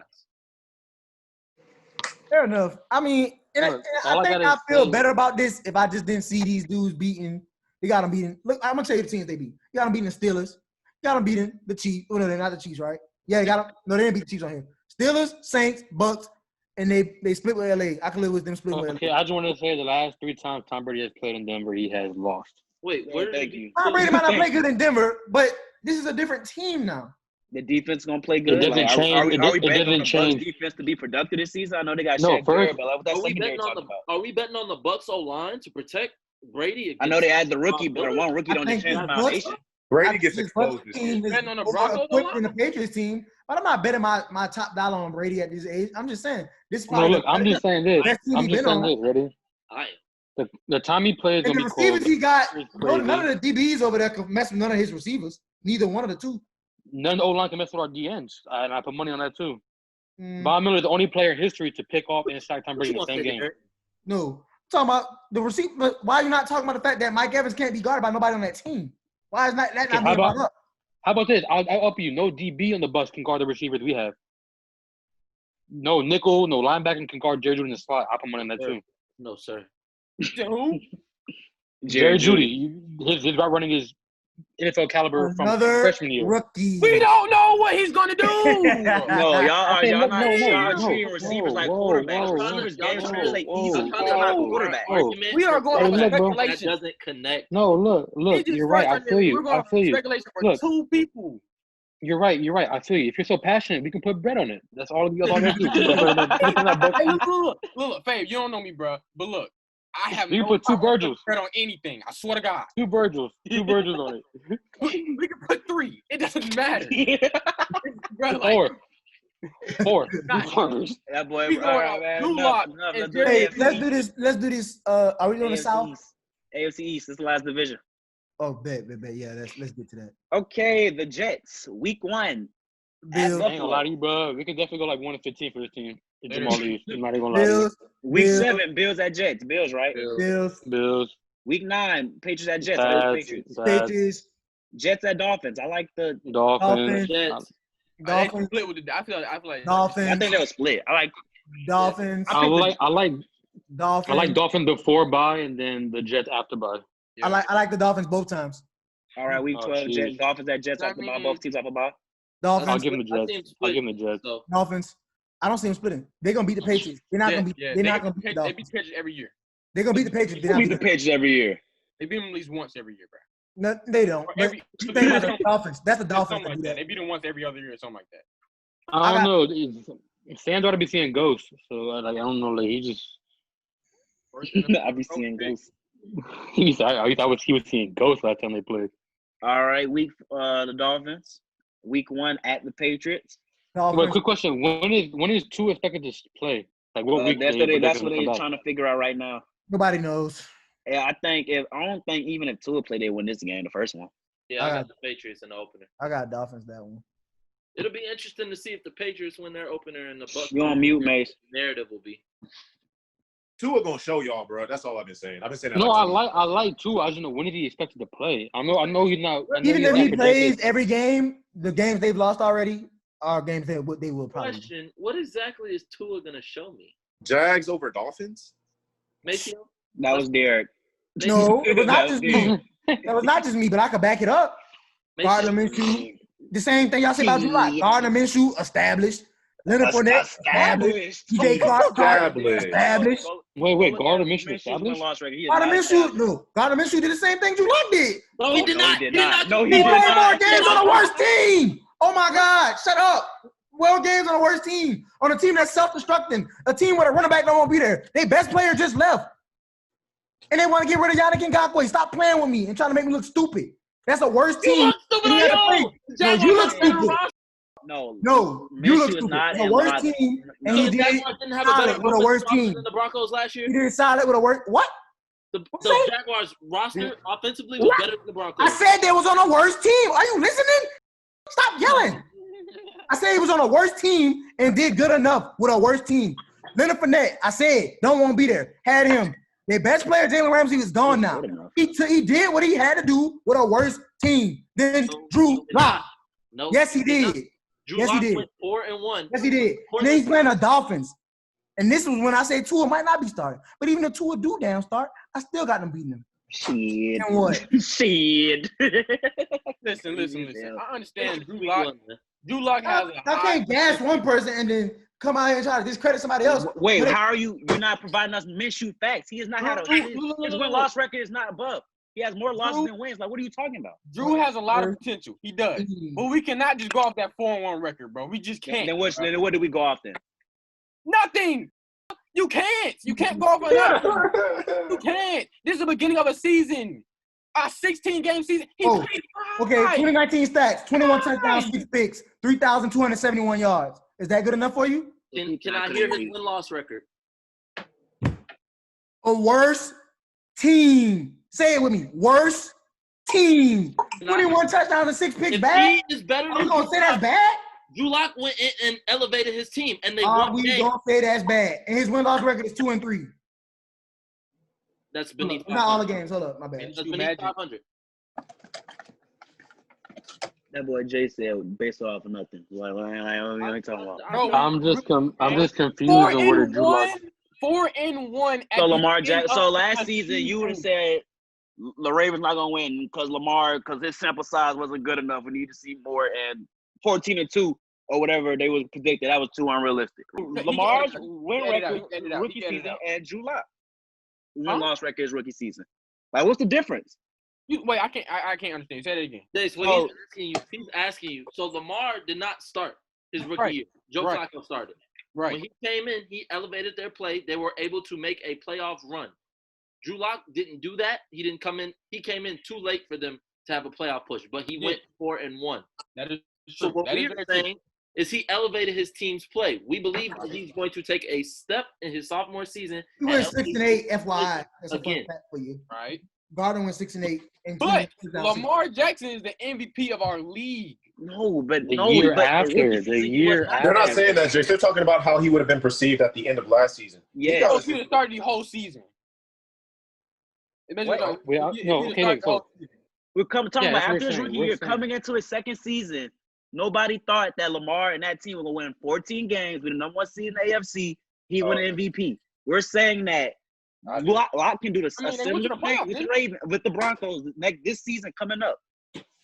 Didn't they go to the playoffs his rookie season? Yes, the 6th seed. Gardner Minshew 6-6 as a starter. Is that over 500?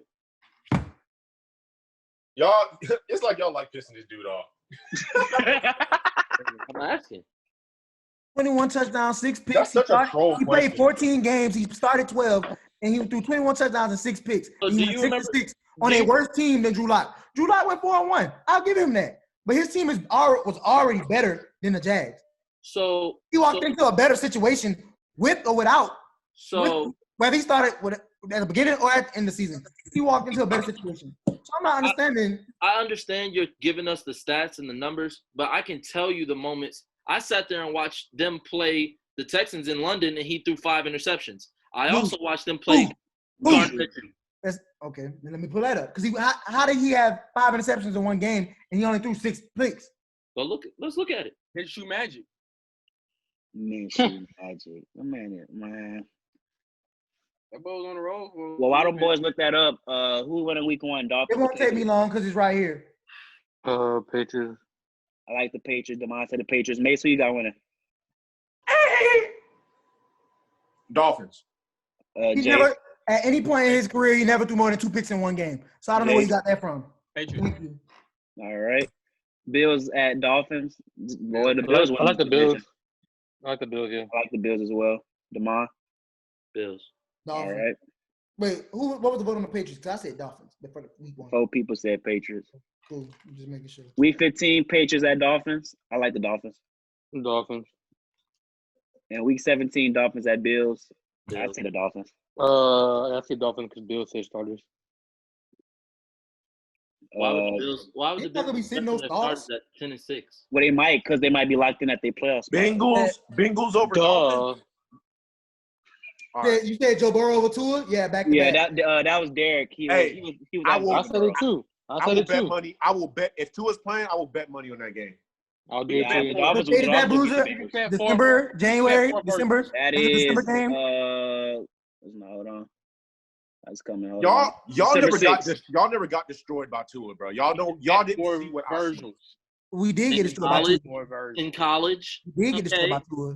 Okay. The Dolphins will win that game. I didn't agree with that. So if Tua doesn't get hurt this season, you know what? Never mind. No, I'm not even gonna go there. No, they can make a playoff push. I'm telling you, they Oh, can. you talking about against I'm LSU? talking about NCAA. But he played that game though. And the year before that, he came to I'm LSU. talking about the They Dolphins. shut LSU out that year. So I'm not understanding how you say we never got beat by Wait, two. are we comparing You Alabama trying to do this Joe Burrow Yeah, too? I'm like, what's going on? Like, wait, what? Joe and Tua head to head or 1-1. That's all I got to say. Wait. If Tua starts the whole season, what you got them going, Mace? Oh, I mean, they still the Dolphins, bro. But I'll give them like a 7-9. Shit, they could win a division if he starts the whole season. Yeah, if he starts the whole season, The Dolphins, bro. No, I am he has telling the you. impact that he had in college. Sure. Ryan Flores got the necessary piece in free agency this season to help build that defense up. The head coach, he got the necessary defense to build that Dolphins defense up. If Tua could just come in and just play healthy enough, because Ryan Fitzpatrick was winning games. Winning the division over the Bills. Oh yeah, I like the Bills. Wait, what? I ain't gonna lie to you. Winning Like the Bills. division over the Bills. Oh, wait.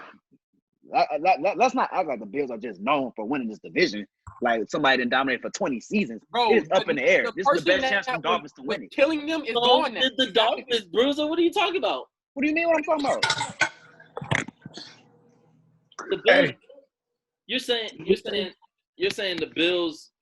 Let's not act like they didn't have a chance. The Dolphins have been in the same division. But no, this is the best chance they've had in a minute. They finally have a franchise quarterback moving on to Ryan Tannehill. I understand that. Hey, yo. Hey, Damon. I still like McDermott. I still like the Bills defense. I know the Bills is the safe pick, but I'm saying if they want to go all in this season, they have a shot to like at least compete for the division. It's wide open. Somebody from that perspective. Hey, you're my man. This shit ain't wide open at all. Hey, who's offensive rookie of the year this season? We did that. I said it's gonna be I know what you said, Derek. I didn't say it was Joe. I said he got. It could be Burrow. I think I said Jets. I said Justin Jefferson. It could be Burrow. It's an LSU player. It's Tua. If Tua plays all season, it's Tua, bro. Oh God. Jesus Christ. Don't put that I on. can't wait.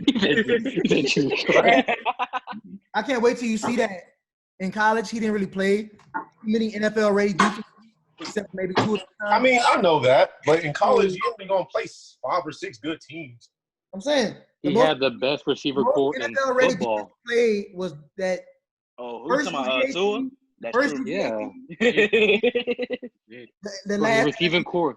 and he lost both of those games. Joe Burrow didn't have a good receiving core. He had a great No, receiver. but Tua's was Tua had 5 first-round picks at the receiving core. But Tua had You can name all of them. We're talking about the 2 Tua best. had a great teams in the receiver for every time he started. Every time he played, every season.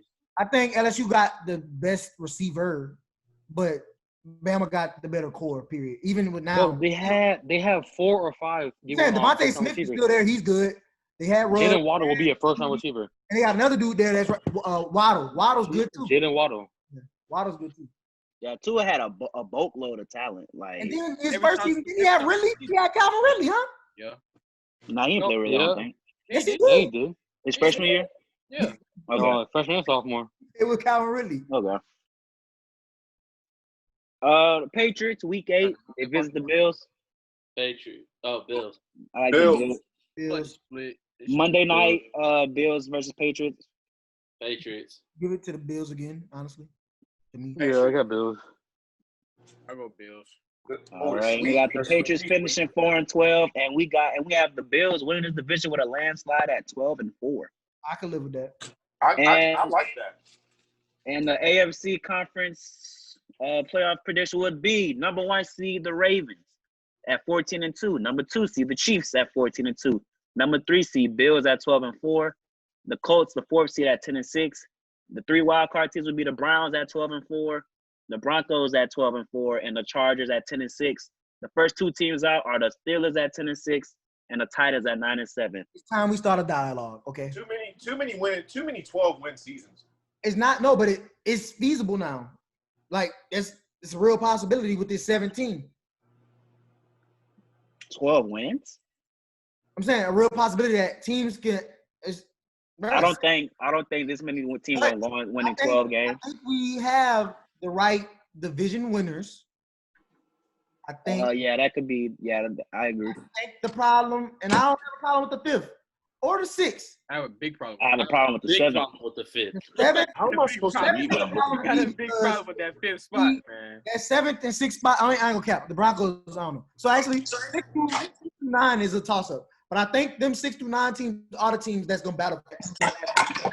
That's fair. I don't think the Chargers will win 10 games. I think I don't 8 think the games. Broncos will win 12. So. I think 7. I don't think the Broncos will win 12. Yeah, I think the Broncos will win 10 or 9 games or Yeah. get in as a wild card. But I know they would have when you had them losing to the Saints. If you had to lose to the Saints and the Bucks, they would have been 10-6, but you didn't. I don't think the Bucks can beat the Broncos in Mile High. How many times I gotta say it? But then the Saints, I don't understand why the Saints can't. It just really bothered me. Because the Saints have a tough road stretch. Let me do it. And then the Steelers, I think the Steelers could get in. I'm not gonna look. The Saints. Honestly, the Titans are my favorite out of all them. The 7, 8, and 9. The Titans will be my favorite. Look. They played first. They played the Niners. Then they played the Falcons. Yeah. Then they put in on a 3-game road stretch. Denver, then Atlanta, then Philly, then the Chiefs. Then they got to play 5 days later at Minnesota. What do you think the Saints record is going to be? Are you on your fave like 16-0 stuff? Like 13-3 is what I thought. I think you had us losing to the wrong people. Who do you think we'll lose to? The Bucks, Chiefs, and I think y'all losing to the Niners. I can see that happening, but I don't think that will happen. Agreed. I don't see us losing. Honestly, Bruce on some like Saints, Bucks, Chiefs, and Falcons, or Bucks, Chiefs, and Panthers. That's what they're liable to be. I see us losing to like divisions. That's the type of game they'll come out against the Panthers, and we be like, bro. So why are we down? Why are we losing? You think of a 3-game road stretch to end that road stretch, you're going to Philly and winning? Philly don't, bro. It depends on what Philly pick up this offseason. Philly don't like that to me. Okay. Philly don't scare me. They don't scare me at all. Like it's not like in the Vikings game off the 5-day, because that's a Christmas Day game. I think that's a game. If you would have said we lose that one, even though we own the Vikings in the regular season, coming off 5 days, Sean kind of be mad about the quick turnaround anyway. We might lose that one. But Philly, bro, okay. And then you got us losing to the Broncos the first game of the road stretch. That's the beginning. I don't get how we lose the first one. After 2 tough matches with the Niners and the Falcons. Tough. Wait, I act like the Falcons are not a tough division. Are we home? I think they're gonna be ready after if they beat the Falcons in the Falcons not so like we didn't overlook the Falcons last time they beat our ass off the bye. Like this I just told you the Falcons is one of the teams we could lose to. It's not. I'm talking to Jay. It's not you. He said the Falcons like they're not lose to because we're the Saints. No, they're What are the topic? lose to because we're the Saints, not because of of the the better schedule. Like 9-7. Eagles are gas, bro. I really think they're gassing the Eagles. I really do. I do think the Eagles, y'all are treating the Eagles as one. I think the Eagles are one of the most underrated teams in football. I think y'all really being disrespectful to them. If they get Jamal Adams, okay, maybe. Even without Jamal Adams, the Eagles will still win the division and possibly win 12 games. Because I don't understand what you're making faces for. Because who gonna guard Mike? And if they put Slay on Mike, cool. Who gonna guard Emmanuel Sanders? I'll wait. Wait, you talking to me? I didn't. You can do this. I'll wait. I'm waiting on you to tell me a DB that can guard Emmanuel Sanders if Michael Thomas is being done. My debate is not about the DB. My debate is about the pass rush that they have. It's about we have a top 5 line. They have one elite pass rusher. Two. One. Brandon Graham. One. I'm not worried about no Brandon Graham. He's 34. How old is Brandon Graham? You can Brandon Graham. I'm not worried about no Brandon Graham. Brandon Graham made the biggest play in the Super Bowl. So. I don't get, bro. How long was that Super Bowl? What is your Super Bowl? What are you talking about? This was a decade ago. What's the debate? Stop playing with me. How you gonna get mad after you say something about the Super Bowl? I'm asking. You said we talking about this age. Super Bowl. We talking about this age. Let's watch our cursing, guys. I hate when they go Super Bowl with me when we got out of Super Bowl. Don't tell me nothing about no Super Bowl. Got the ball first in overtime. What? Got the ball first in overtime. overtime. No. Demond, if that was to happen to your team, bro, you'll be the same way, bro. You'll be the same way. I threw an interception on the 1-yard line. It happens. That's just being dumb and not getting. We got. Y'all know we got.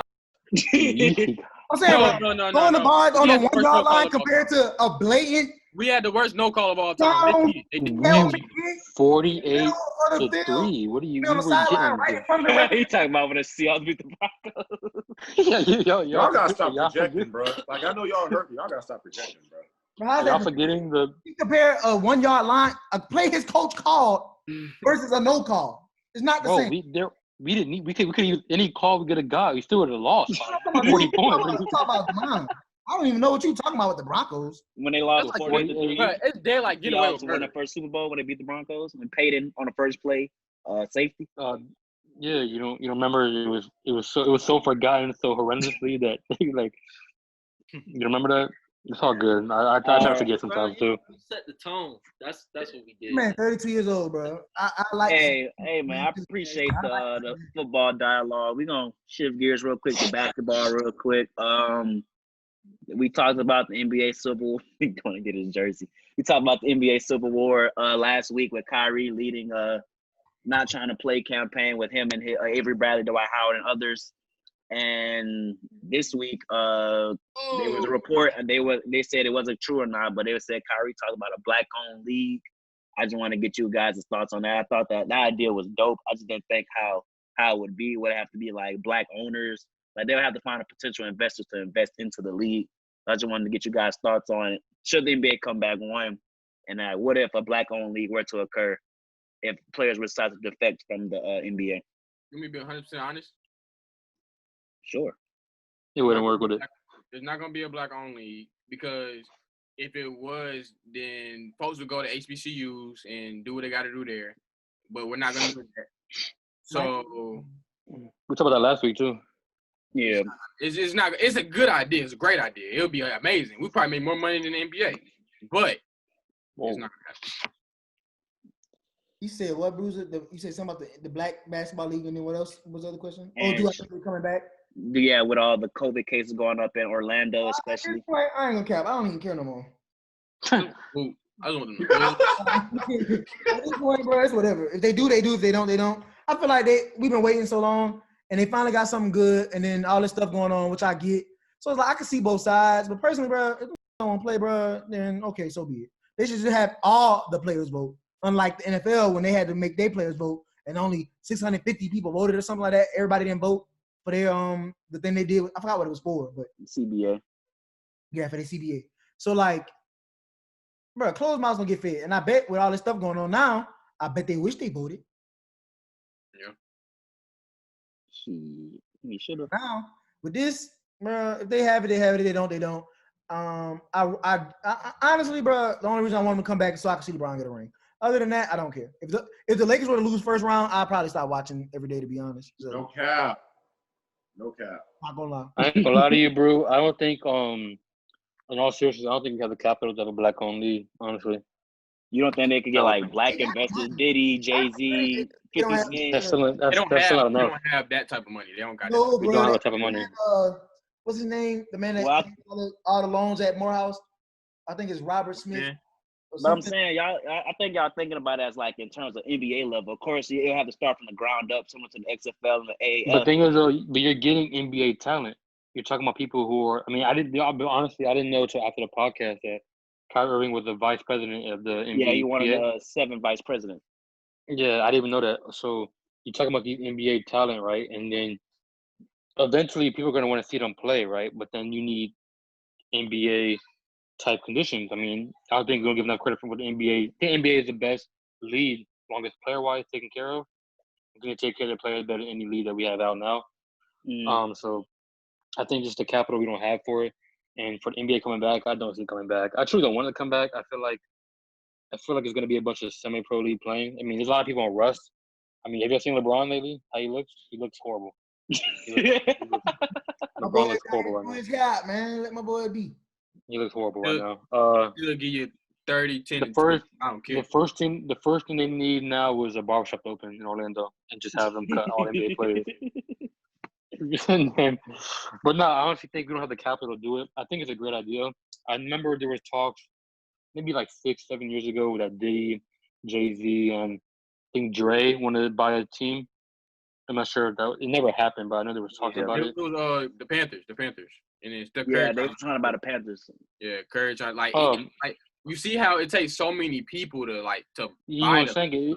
one team. And like it really only takes. I ain't trying to be funny or trying to make it racial, but it only takes 2 or 3 Caucasian people with capital to own a team. You know what I'm saying? I I think one person owns the Knicks, right? It's or the majority owner of the Knicks is Nolan, and then I think there's a little minority owner that I think the only black owner I know of is Usher owns part of the Cavs, right? It's more than Usher. It's like there's a lot of minority owners. How much Jordan own? Michael Jordan is the majority owner. Oh, Jordan does own it. Yeah. But thing is too, see that's the flaw in it too. Michael Jordan is a horrible owner for the Charlotte Hornets. You know what I'm saying? He's a horrible gauge of talent, but he locked up on Devontae Graham, so I can live with it right now. that boy is fuck. MIP. I don't know. I'm just talking about the capital for it. I feel like we need a lot more capital to even compete with the NBA. I think if you were to have a black-owned league, I feel like eventually the players will go back to the NBA. Because one more, it's salary too. You got to pay these players.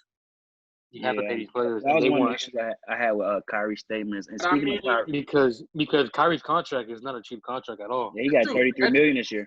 That is very true, but if you get those players, the reason why the NBA makes so much money is because of the players.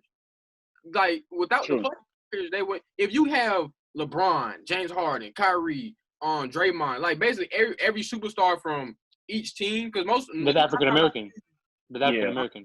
Yeah, 9 times out of 10, every superstar is African American on the team. So if you get every single one of them to come, potentially, like we'll follow, but thing is, there's only 30 NBA teams, right? Correct me if I'm wrong. 30. Yeah. And you're naming 11 superstars, right? Yeah. But all the role players, all the 6 men, all the rotations are Caucasian players, and you are preaching a black dominant league. Well, not majority of them. I'm not saying they won't play. But it is a black dominant league anyway. That's what it's already black. It's white owned. NFL is white owned. NBA is white owned. It's black dominant. We just don't want the plantation field. Yeah, but and they really don't even like the NFL so dirty with how they do it though. They don't even let black people really in. Like only minority owner Shad Khan for the game. That's what I'm saying though. He's saying that like team that really is doing it now is the Dolphins with a black GM and a black head coach. But black people. The Chargers did it too. I think the Chargers got a black coach too. And I'm saying you can't even get a black GM, But it's like only 3 or 4 black head coaches, like 2 or 3 GMs. Yeah, Anthony Lynn, Mike Tomlin, and Brian Flores. That's it. Coaching is common, not common, but it's more common than the GM. I ain't seen a black GM till I think this might be the first time I've seen a black GM. No, it been one just in there for like a good. I'm just saying though, even though Kyrie's sucking good thing, I truly don't believe Kyrie should take a pay cut. I honestly don't believe he will. Speaking of Kyrie, do you guys think that he will be potentially blackballed from the NBA? This was a Devon question. Actually, I don't think no. What? Let me hear Devon. Let me hear Devon. I think Kyrie's gonna retire. Your mic low. Oh. I actually think Kyrie's gonna retire sooner. I see that. I think him and KD will play out their time together, and championship or not. I thought actually when Kobe unfortunately passed along, I thought Kyrie would never play again. That's how he's a different guy. So I think when him and KD, if we don't see some type of change that we want to see, or he doesn't feel necessary that has come along, I do think when KD and his time are over in New York, in Brooklyn, he'll be done. And to be honest, knowing Kyrie, he might leave before the contract's even over. Honestly, he might leave like All-Star. He already made millions. Yeah. He might like retire All-Star game. I can see it. He said, I'm willing to stand with my brothers, whatever decision they decide to make, but I don't feel like it's right. So let 2 years from now something still not be, like I said, something. No change has been really, really given out. I can see him walking away. I think Kyrie's a grudge guy too, so I feel like something you rubbed him wrong 2 years ago still sticks with him, even 2 years after. So I feel like if his team didn't agree with him, even though it's not anything personal, he will take it personally. You feel what I'm saying? Right. And even though he might not publicly show it, his actions will. So he will end up leaving. Knowing Kyrie, bro, like he's so unpredictable in the way he thinks. One thing about Kyrie, he's his own man. He doesn't let nobody else influence him or what he thinks. He doesn't give. That's not a bad thing either. No, it's not. It's not at all. I'm just saying. For a teammate. Exactly, and I feel like if his team wanted to play and they totally went 11-1 against Kyrie, they all want to play. They all want to get their money because they all have the same contract things, or just whatever reason they have. I feel like Kyrie will have no problem leaving the league or leaving at any time he feels like he wants to. So I feel like I don't even think even KD plays a factor in that thing, honestly. I think if KD wants to play and Kyrie doesn't, he wants to stand on that, he will leave against KD's, you know what I'm saying? Because at the end of the day, Kyrie stands on he's his own man before he's for anybody else. So Gotcha. And last topic I had before we go to music, Klay Thompson is healthy again. Did full court warm-ups according to ESPN, and they're saying that he's healthy enough to do in contact and run and play. So a healthy Klay Thompson, a healthy Steph Curry, a healthy Draymond, a healthy Andrew Wiggins. Golden State championship contenders next season if they have a season. I believe yes so. Or no? I believe so. Yeah. No. And the thing changed with them boys.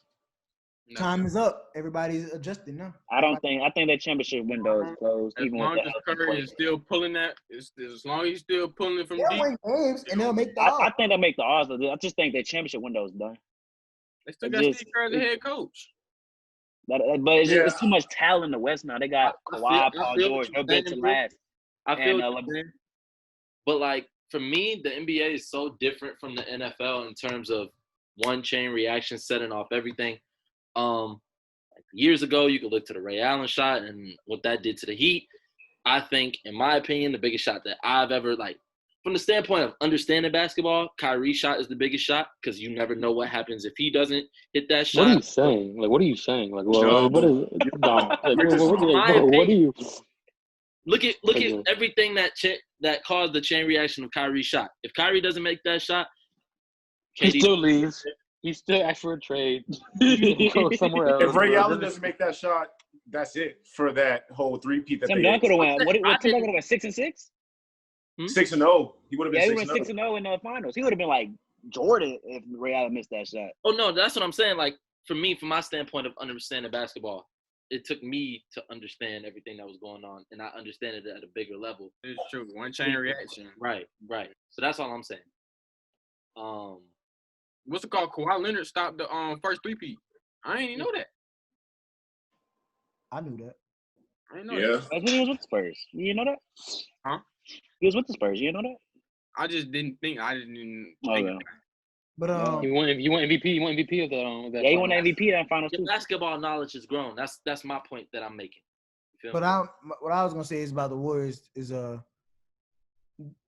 KD's gone. So I don't know. They did it without KD. I just feel that's like what set them I apart feel like if because that's what set them apart from being who they I were. agree.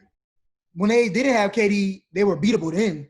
It's just you couldn't outshoot them, but you can try to beat them. But if you try to match them shooting, you're gonna lose. And, Everybody kind of knows that now. You're not gonna beat them and, shooting. and what was the best about them too is their bench, and they lost that bench. Iguodala, Sean Livingston, Barbosa, and others. They're gone. And the I people know say, they got well, the draft pick. they got Spellman and they got what's bro name? Got the valuable minutes. He a rookie. Pascal. Yeah. Oh yeah. They talk about him getting valuable minutes and how he can fit and all this, and they got the Josh Poole from Michigan and all this. And they still got the first. They got a lottery pick that can still be a top 5 pick. So that's what I'm saying. They'll be good. I don't think a rookie just come in and helps your team win immediately. Like So, He's a it's big rare man. that happens. you still have More to, specific question. you still have Warriors to or Rockets? You still have to look from the standpoint Warriors. that the league is transitioning to this duo, and they still have three all-stars, the best two shooters of all time. Okay, don't count the stop. They just need a big man. He's an Stop. all-star. Stop. But his all-star. Wait, why you telling him to based on stop? Curry and That was a valid point. Draymond? He's an all-star. No, but He's not I know He's not a he's third got all-star, bro. He's I not know he got the all-star. title, but his Yo. all-star was because of Curry the and Clay. team. He will never have No, all. wait, listen. This me and Brandon was having a conversation. It was because I asked him, "Was Sabonis a star?" He was like, "No, he's an all-star." There's a difference between an all-star and a star. Bradley Beal didn't make the all-star, but we know that Bradley Beal's a star. Like there's a short little gray area between star and all-star. So I think Top 5 shooting guard. He's a superstar. Just yeah. look. So it's like this star, this all-star is it's right there, but they're close. Like Draymond's an all-star, but he's not. But his recognition is not because of him per se. It's because of the team he's on. Right. Hey, look. First of all, I don't really care about Draymond. I don't know why we're talking about Draymond. That's one thing. Like, No, but no. And I respect Draymond too. I'm not saying it as like a snub on him, but I'm saying like when you talk about the Warriors, he's not who people thinking about. He's not even in the big three now. Nobody's gonna think of him in the big three. It's Wiggins, Clay, and Curry now. Yeah. That's To Wiggins. You cold. That's a hot Steph, take, Derek. It was KD, Steph, and Curry. I mean, KD, Steph, and Clay. So And before that, it was Dre, KD, and Curry. When he came, Are we forgetting that they won their first championship without KD? Like, are we? Harrison Barnes was the third man. Thank you. They had the best record without KD too. Say that again. Like, Harrison was the third man for that first ship. They had the best record without KD. Wait, what happened? Wait, what happened? Had the best Draymond was the record. third man on that first ring they got. It was Harrison Barnes. Where'd the man go? Ooh, no, I can't say that. That first ring. He was their It best was not defensive Harrison player. Barnes.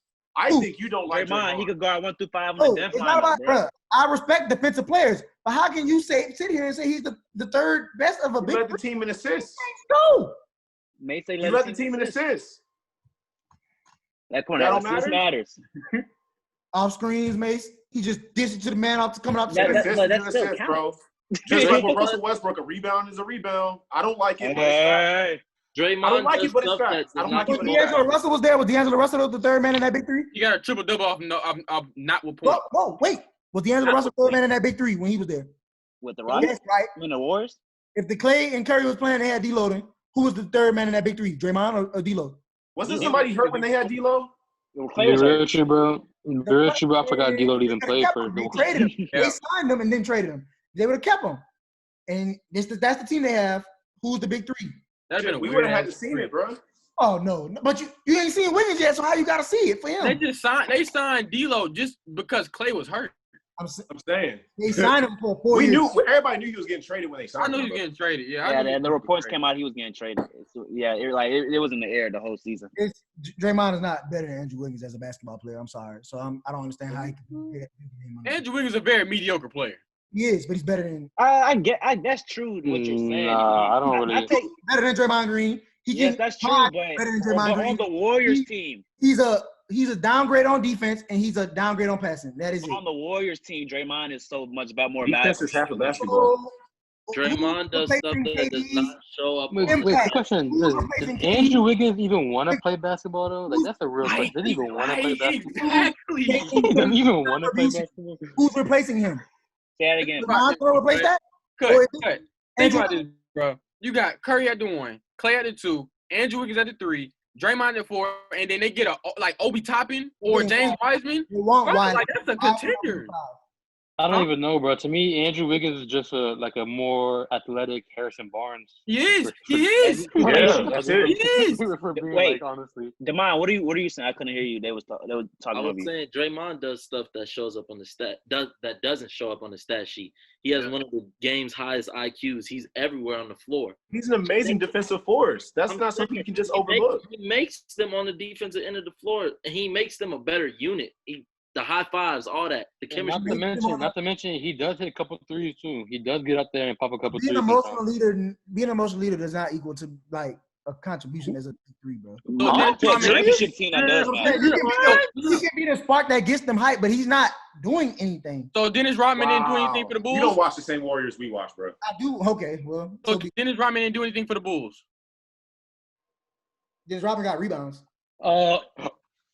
So Draymond don't get assists and rebounds too? I didn't say that. I'm saying Dennis Rodman. And blocks and steals. I was Dennis Rodman. Bro, I got it. The connection.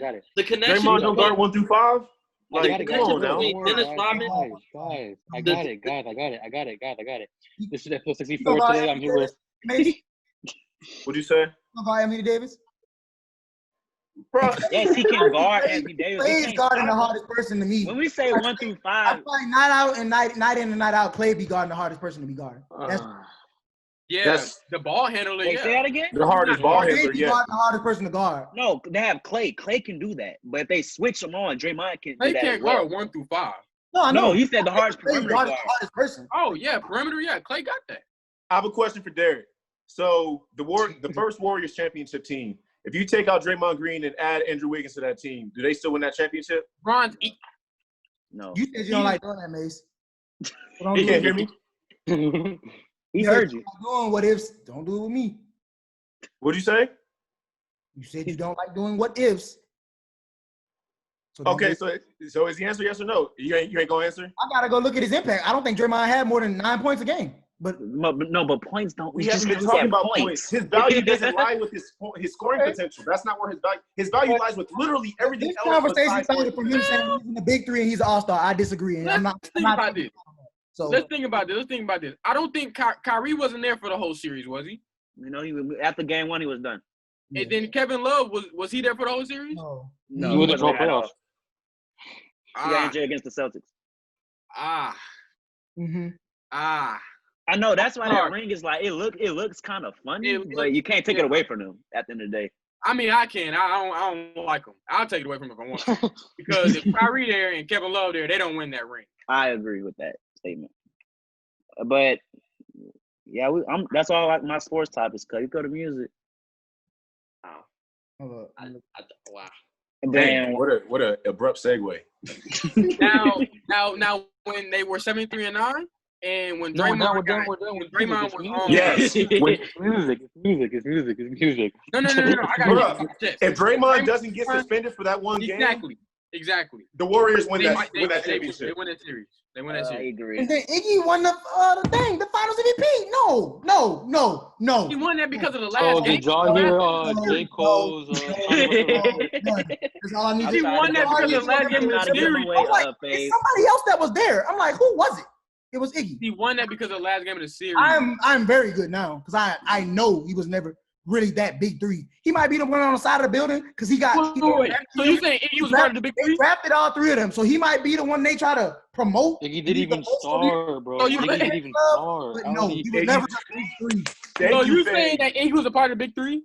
Well, you can't say that because Manu was a part of the Spurs big three. He came out the bench. God, you can't really say it off. That's He fair. was here at 20. But Manu and Iggy not the same. But yeah, like Manu and Iggy didn't have the same impact. I don't know, bro. Look. I'm just saying. Listen. Can I finish? Let me finish. Let him finish. Who was the second leading scorer on that team? Who, the Warriors? What are you talking about? The first year, their first ring. I want to say Clay. It was Iggy. Clay? That's all I gotta say. It was Iggy then Clay. That's all I gotta say. Yeah. Curry didn't show up that series. He showed up. No, wait, that's for the series or that's for the season? The series. Oh, right, no. That was a weird series because Barbosa went off game 1. Curry averaged 26. Villanova. Clay averaged 50. Harrison Barnes also scored. I will say I was wrong about Harrison Barnes. Harrison Barnes only averaged 8. Draymond averaged more than Harrison Barnes, but Iggy. It was big shots though. Like Leonardo both was hitting corner threes.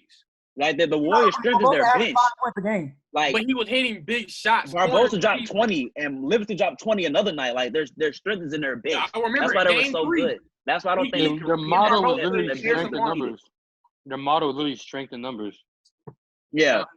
I had to look at myself, but I've had the stank face on my face for like 10 minutes now because y'all disrespected Draymond. Oh my God. You know Chubbs like Draymond? The only person disrespecting him is Derek. How am I disrespecting him when Iggy was the one guarding LeBron in that series? And LeBron averaged 35.8. But people that's selective, bro. That's selective to me. You can't say how is he in the big three? He wasn't guarding the best player. You said he guarded the best player. I don't know, bro. I'm telling that doesn't count then because Draymond is more valuable off-ball defense than Iggy is by far. I don't know. You can't argue that because then Curry doesn't guard the best player any night that he That's why I never said he was the best. I'm sorry, but wait. Curry's not the best Warrior? You're not two-way with it, bro. I'm sorry. That's not fair. That's not fair. Who the best Warrior? Music, please. That's not fair. Who the best Warrior? They hide Steph Curry on people on the worst offensive player on the team. They hide him. So how can you sit here and say his offensive game is so great that he could be mediocre on defense? Bro, and that's why he's the best shooter. He was never the best. That's my point. Okay, so who's the best? You want them traditional bullshit. LeBron was supposed to be MVP and then voted for Carmelo Anthony. I'll never forget that. So who's the best Warrior? Who's the best Warrior? Who's the best Warrior? The best Warrior? Yeah. Of all time, like ever? No. We can do that too. I mean, like. The best Warrior, the back-to-back years they went to the championship before. From 2015 to now. And you better not say Kevin Durant. You better not say Kevin KD. Durant. I'm talking about the years before KD got there. Oh, years before KD. Yeah. Curry the first year. Come on, Derek. And who's the year they played they lost the finals? Who was the best? Let me pull up them stats too. I'm gonna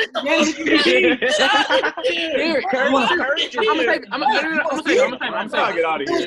You want to see it because you don't understand that Curry disappears in the finals, but nobody talks about that. He was unanimous MVP. No, we do talk about it. He was the first unanimous MVP. We wouldn't be having this type of argument. Curry disappears in the finals. Like it's proven. That's true. He disappears. Bro, he literally owns the record. So James Harden not the best. James Harden not the best Rocket because he disappears in the finals. I mean, in the playoffs. Not the best Rocket now. Yeah, because he doesn't show up in the playoffs. Guess what? He's not the best Rocket right now. Honestly, I'm gonna be 101K. He's not. He's not. Have you watched this season? Who's the best Rocket? Westbrook. Are you in a barbershop right now? In 2020, before the season ended, I would say that. Russell That's is what the I'm best. saying, Mace. This is a barbershop talks, Mace. Yeah, I feel like Derek in the barbershop right now. I feel like Sure. these are conversations I'm scared to have, but I'm not scared to say it. Let him know. That's barbershop logic, bro. These are things nobody really won't have, but it's like I will give you. You start getting amazed by what you see. And don't get me wrong, I was the first one on the Curry bandwagon. I loved him. But I was like, damn, something's like, what is it? And he keeps making shots. He just keeps making shots. Everything he puts up just goes in. But he got knocks. He got knocks on him too. So is it because James Harden going like 1 for 17 from 3? That's why he's not the best Rocket right now. That's literally the only reason why. Bad habit he has. Real quick, he has a bad habit of doing that. Before we go off, hell yeah. Would I want him on my team? Hell yeah. But I'm saying for that Rockets team, as of that last couple stretch I seen, Russell was the reason they were winning. At the time, he was the best Rocket. Jamal, what you got to say? Before we get off Curry, so I just really want to make sure I know where you at because I'm kind of lost. The year they lost the finals, who was the best Warrior? The year they blew the 3-1 lead, who was the best Warrior? Like in that finals or that season? In that finals, who was the best Warrior? It wasn't Curry. I just said it. And they blame Harrison Barnes. He was a scapegoat. They got rid of him. That's true. And Draymond Draymond was the best Warrior in Game 7 as well.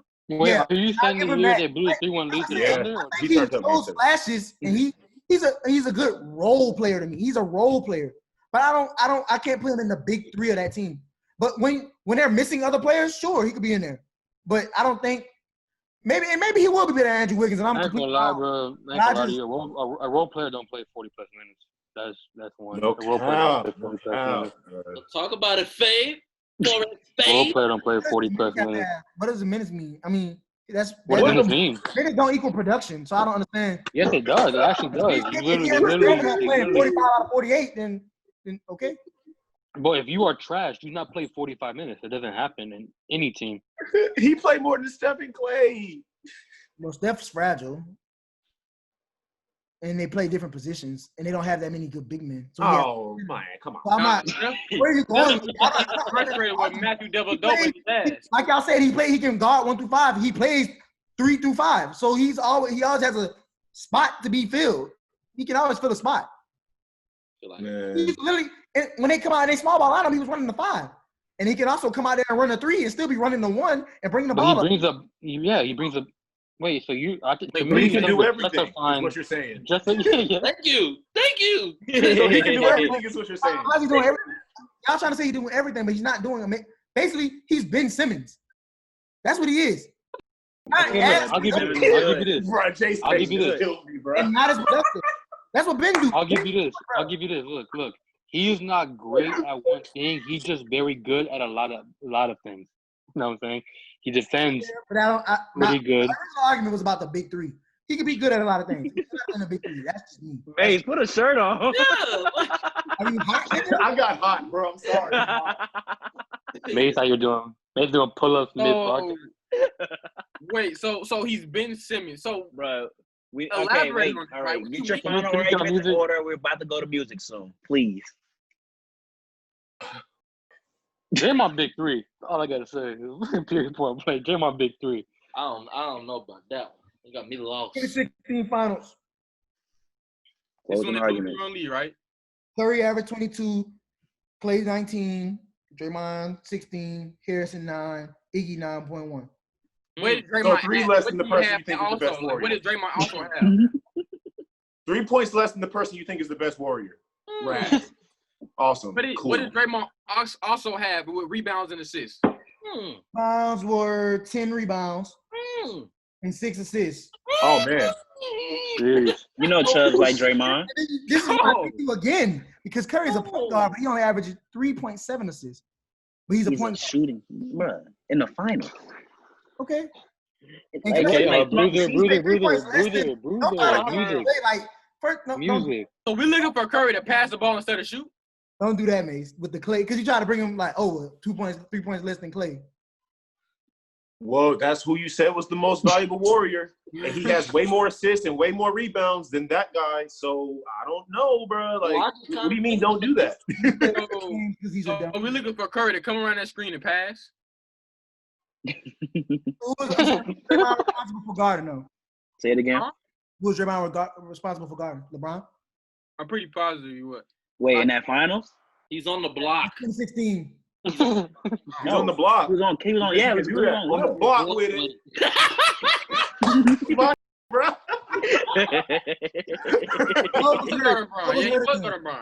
Love wasn't hurt. Yeah, he did. He only played. He was hurt. He played 2016? No, he wasn't. He played 6 games and started 5. Tristan played all 7. He was back for Game 7. He was there on Game 7. Tristan Thompson.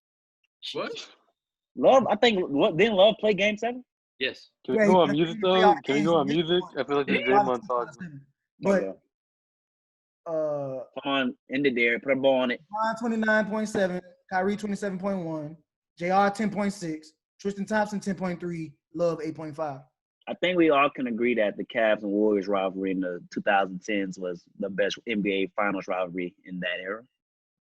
Sure, 2015. It could have been better without. It could have been a lot better without injuries. The injuries. I agree. Yeah.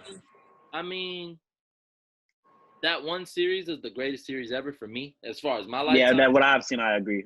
But if you were to take, as far as competitive nature between the Spurs and Heat 2 series, okay, in the Cavs and Warriors 4 series, give me the Heat and Spurs. I truly wish I would have seen more of a Thunder versus Heat series though. That'd have been more. They had more of those. I wish they would have ran it back. Hey, they got new music. That J. Cole record. I'm gonna hand this one to Mace. I'm gonna give you like a handoff. Tell me what happened between that. Oh, all right. I'm sorry. No, I will give Draymond the big 3 for last year when KD got hurt. Okay. Where do I start? Okay. So within the Black community, there are people with multiple identities, right? There are Black men, right? There are gay people, right?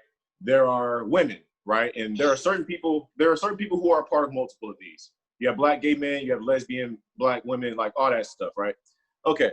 So we're in the middle of a revolution. We all know that. I don't have to go into details. We've been talking about it for weeks.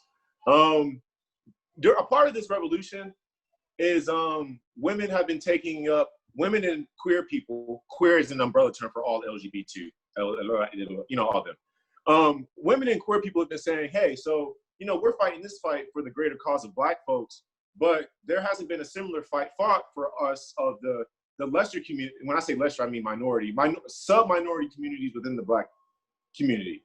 Where am I going with this? Male. J. Cole as an artist, I don't too much care for. He was my favorite rapper in 2011. He was my favorite rapper in high school. As an artist, he's kind of fell off since then. Whatever. Does he have impact? Does he say good things? Is he out in the community? Does he have a good message generally? Absolutely. Yes. I think he's a solid dude. I think he's as solid as he knows how to be. What he did in releasing that song, and he clearly didn't realize it because he released the song. But when in the face of a conversation where your Black women are telling you, hey, pay attention to us more, we're not giving the same love that Black men are getting, and we just want y'all to take a step back and look at us and appreciate us more because we're getting killed too. Breonna Taylor's killers have still not been arrested, that type of stuff. But even on a day-to-day basis, the disrespect Black women face is much higher than the disrespect that Black men face. And we're all Black. We know that we're all Black. But it's hard. It's kind of like, and they still ride for us, and they still root for us, and they still march with us. But they take this time to say, look, please look at us and give us some love too. And this causes a conversation within the Black community that causes that forces men to be responsive to what they're saying, but we are not always, and honestly, we're mostly unresponsive to what they are saying their needs are. We tend to put them down. We tend to say things like, how are y'all going to sit here and try to start a revolution within our community when we're fighting against the white man? And here's one of my philosophies in life. You're never going to get smarter as a person if you don't listen to people. You're never going to get smarter as a person if you always think you're the smartest person in the room. J. Cole, in releasing that song, I understand completely that he was just trying to say, look, if I don't, I mean, he said it almost literally, if I don't understand something, just educate me, be sweet and sensitive about it. And that's not exactly what he said, but like, don't drill it. Dumb it down pretty much for like people who are not educated as. Basically, talk to me nice.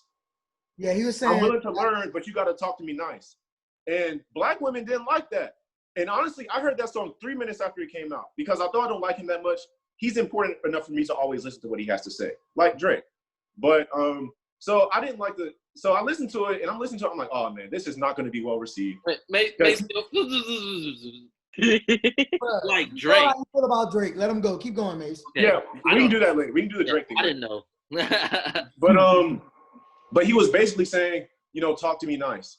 And for people, I like to draw analogies because analogies make people understand things.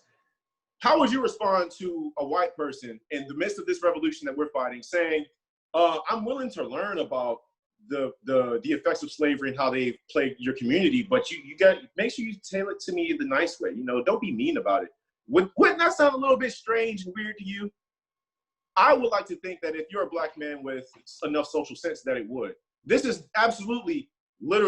literally no different than what Black women are expecting and wanting from us. They want us to sit down and learn from them and listen to what they're saying instead of going up in arms about how we say it or how they say it. And instead of going up in arms about the time that they wish to communicate it. Because Black men are saying, oh, this ain't the time for that. But from their perspective, this is actually the perfect time for it because everyone's focused on Black people right now, on the entire world. So, and it's not as much a white person's fault. I mean, it's not as much a white person's responsibility to treat. They're not talking to the white people here when they talk about the whatever. The whole put us on the same pedestal as y'all put yourselves. They're not talking to white people. They're talking to us. And I think Black men are dropping the ball when it comes to facing that responsibility. We're taking that energy that they're giving us, instead of learning, we're arguing. And that is misplaced. And that is what Black women were responding to. Granted, I don't think J. Cole had any business saying it the way he said it. I don't think he had any business saying anything. I don't think he should be canceled for it or anything like that because he does a lot of great things for the Black community. But he was very tone deaf. He most certainly did not read the room. And that's why he got the backlash he did. And it's, yeah, man, we fight our fight as Black men, but Black women fight a much bigger, entirely different fight. And we got to listen to our Black women. If we don't, they're going to continue to come at us until we get it. That's how I feel. Amazing, he said. Like he said everything. But my boy Jace you a Cole fan, I believe, right, Jace? I mean, I'm a Cole, I'm a Wayne Stan. I'm a Wayne Stan. I'm a Cole fan. Listen, J. Cole, like May said, I don't think he should be canceled for what he said. He didn't read the room the right way, but as I talk to females, right? I have a good women. As I talk to women. Yeah, I used to say Black women They don't like that either, man. They think we call it P-word when I say female, but I don't. But it's okay. So as I talk to Black women, I have a lot of Black women that are friends. They always think that Black men don't have their back. They don't. Like they really don't think we have their back. And it's because when a Black female is women. Bro, I take the female, bro, but so they just feel like if like a woman is depressed or something like that, like they're just going through a hard time, a black male is not there for them. They feel like a black male is not there for them, especially if they don't have their father in their life or something like that. Like, they just feel like a black male is not there for them. So they go to their friends. They go to their female friends. And that's the only people they talk to. They don't talk to black males.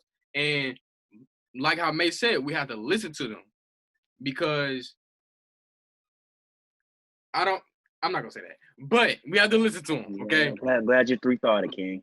We got to listen to them because I have a lot of partners that always say, I don't want to deal with no black lady. I don't want to deal with no black woman. I don't want to deal with no black female because they say they have a attitude problem or they think they this, they think they that, they think they shit don't stink, stuff like that. And I'm not going to lie. Some do. Have a point. But they do have a point. Some do. But at the same time, it's nothing like a black queen. It's nothing. It's really nothing like a black queen. Territory, per se. Like, Exactly. It comes with the territory, exactly. So, like May said, we do have to listen to our black women. We do, because that just builds our community stronger and stronger to fight the fight. It's just that simple. It builds our community stronger, and we can't have a division in our community trying to fight the white man, because that's not gonna work out. It's just not. So, yeah. So, from my perspective, I'll say, like, y'all 21 and 20, so y'all whole mindset on black women not even gonna be what it's really gonna be. About it, like, now I'm about to make 24, so it's like you kind of get to this point, you be like, dang, it's a difference. Like, I see what people are talking about. People say, like, I went through my phase of thinking I didn't want to be with a black, I didn't care, like, it don't matter. But like you said, it ain't nobody gonna really love you like a black woman gonna love you, for real. Because you're at the end of the day, they understand your struggle. So for women, the issue is they want you to understand their struggle. And as a man, it's easy to be selfish because we can come and go, we can do it, we can move freely. We don't really have to be, like, we don't really have, like, okay, for instance, when I'm with a woman, like, I can dog her out per se, and she might still want me. But if she do me wrong one time, I'm done with it. It's like, it's clipped. And it's like, women are willing to tolerate more because they really adore black men. And we don't give them that same, like, adornment or, like, that same affection. I'm going to just say, because I don't know if that's a word. But, like, and I had to talk to more black women to realize, like, what it is. So I used to say females and stuff a lot, too, when I was, like, under 21. And then I ran into a couple of Spelman girls. Don't call me a female, I'm a woman. And I'm like, what's the difference? Like, because I really didn't know. And I, like, when I was younger, it's kind of like, girl, what the hell you talking about? Like, I ain't calling you out your name. Like, what's the issue?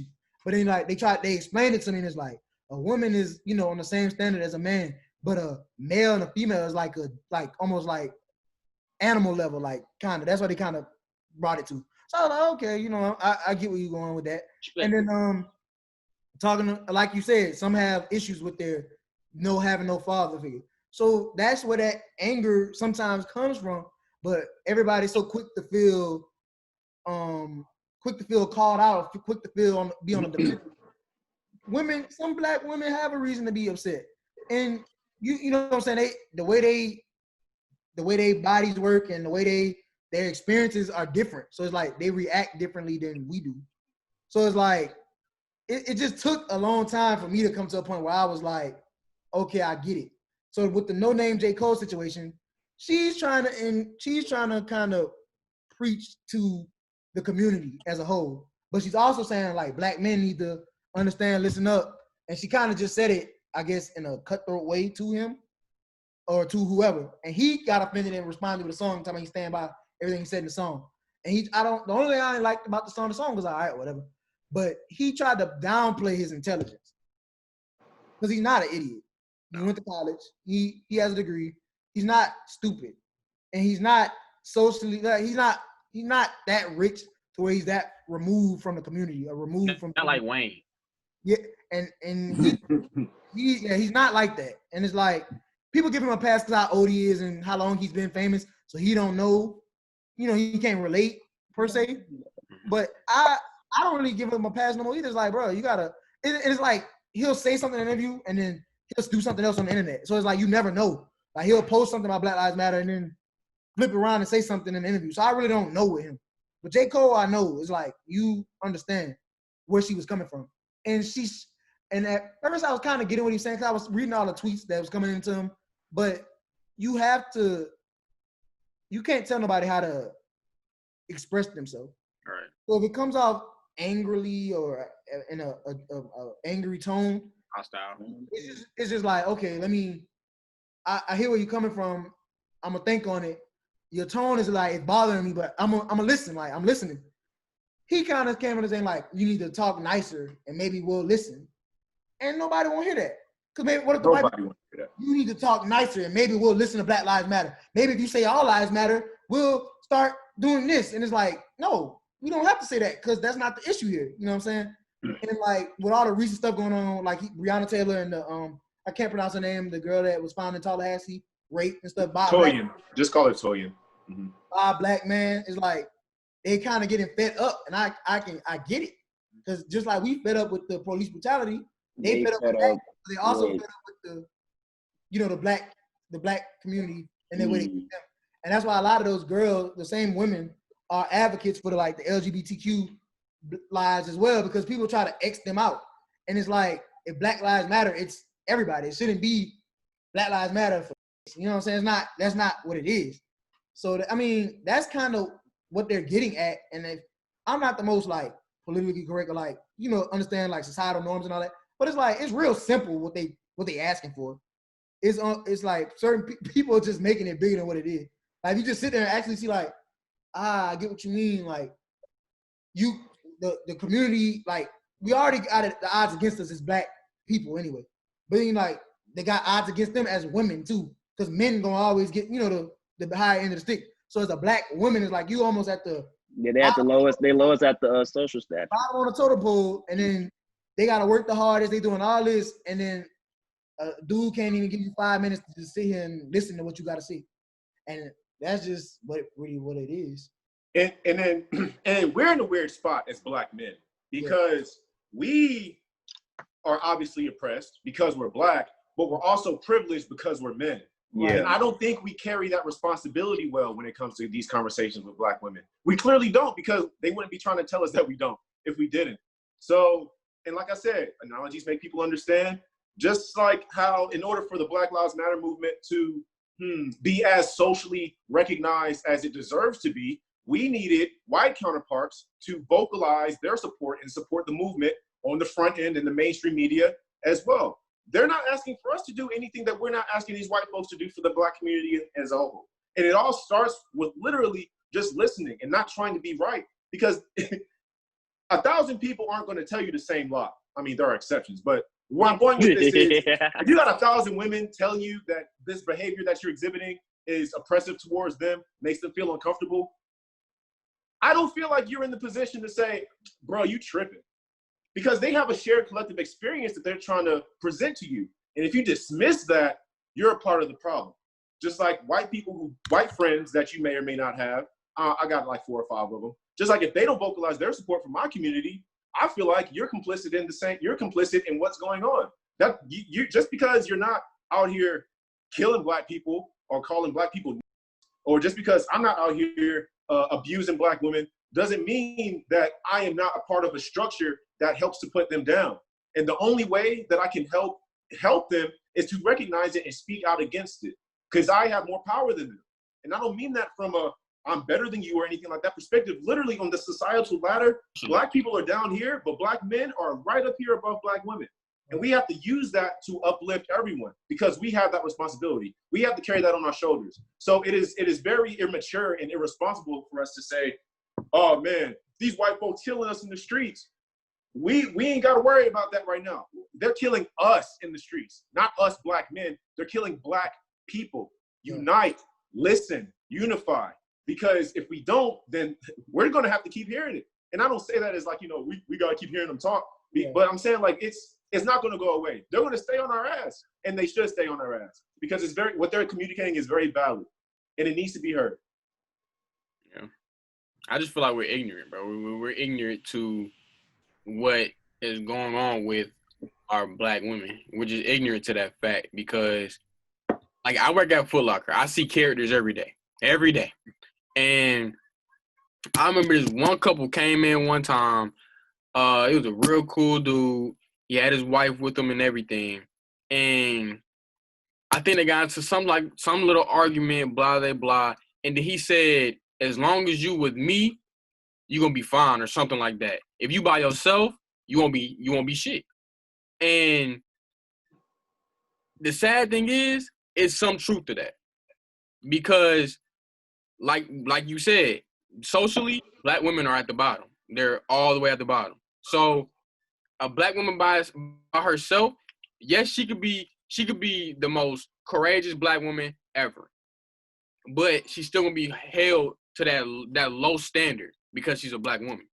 So I just feel like we just have but we have to educate ourselves. We have to listen to our black women and listen to their problems about what they don't like that's going on in our society and in our community. So also, I just want to tie this in. I know we were talking about music, but real quick before we get back to that, just as far as educating and stuff goes, I've seen a lot of people ask about what Juneteenth was. Even myself, for a certain part of going through that, I was trying to understand the deeper meaning of it. And some people, just like what I saw on social media, people were just like, how do you not know what that means? That's not a good way to go about it.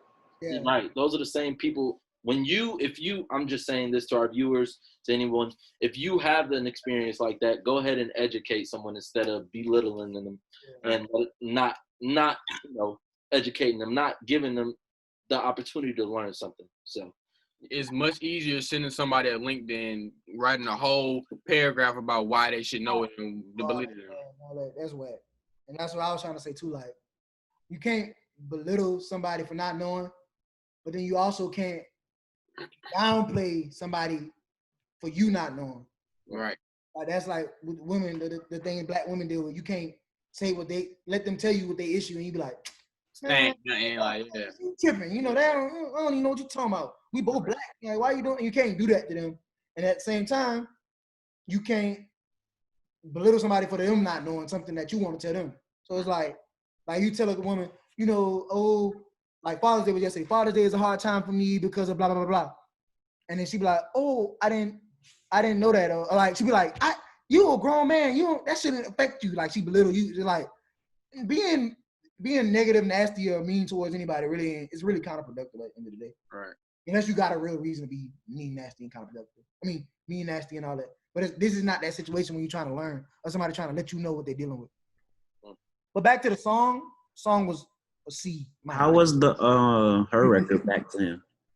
I didn't listen to No Names response because I was kind of already overwhelmed. I was like, But I heard it was good. I didn't hear the song, but I did read the lyrics. I read the lyrics. From my perspective, I've only listened to the song once, and the deeper meaning for myself, I listen to music to get away from all that. Right. And I don't like to listen to conscious, like me and Maceo go back and forth about To Pimp a Butterfly. And although I have appreciated it more and learned to and grown to understand what that album connects to, that's just not my type of music. But as far as viewing this from the standpoint of what Cole just put out there, it ain't for me. Like, I don't even care for it. So I won't listen to it again. Hey, I didn't download it. No Name song is called Song 33, and J. Cole's song is called Snow on the Bluff, if the viewers want to check it out, if they haven't already. Alicia Keys already dropped the song too, called Perfect Way to Die. Damn, I was gonna talk about it. Jeez. Oh, you heard that?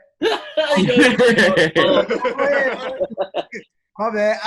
I ain't gonna count. We've been recording for like 2 hours. I was like, all right. No, we finna hit 3 hours soon. I was like, let me go ahead. I was just honestly, I was gonna ask other people who've heard it because before this opportunity, I didn't know who No Name was. I'm not gonna be honest with you. I didn't know who the female rapper was. I think she close. Is she on Cole album or is she on Chance album? Like Cool, one of them. I think I heard on. But like, I just want you to know, like, I'm a huge J. Cole fan. So when I hear like a J. Cole project, I rush to hear it out. And like I heard it a day late, and I didn't know pretty much to like. I don't want to make it sound like I'm never educated on the actual the entirety of the track and what it represents and what is meaning for him dropping of it. I just heard it, and like when Mace was saying that like if he was trying to like what's the right term for like tell her how to express herself, In a kind of like different kind of like fix herself. You know what I'm saying? Or try to like kind of like just like telling her to be her a certain way. Kind of just like kind of not like put a lid over her. That makes sense. Kind of like I don't know how to explain it. Just not just alter the way she is talking. Yeah. And like I want you to understand that I like when you like Mason. I don't want to say your name wrong. Jace, say it. Yeah. When y'all talking about it, it made me a different point of view because originally when I heard J. Cole's song, it sounds like he's asking just for her to talk to like you already have the people who support you, right? You have the people who are already following you. It made it like to me, it made it sound like he was trying to say, "Yo, go for the people that don't know what you're preaching or don't know that what you're saying." But then when you were saying that that the really now that I think about it again, in the way when you said it, like how you explained your side and how like when I rethink the lyrics, how he's saying like the way he said it was actually wrong the whole time. But me just being a J. Cole fan and me being kind of biased because that's one of my favorite artists, and that's the person who I listened to high school. That's a person who like he links me to so many memories. It's like an artist that everyone has artists in here that links them to good times in their life. It's with anybody, whether it's Drake, whether it's Kendrick, whether it's Travis Scott. There's an artist that you have in your life, rap or whatever it is, that links you to good times.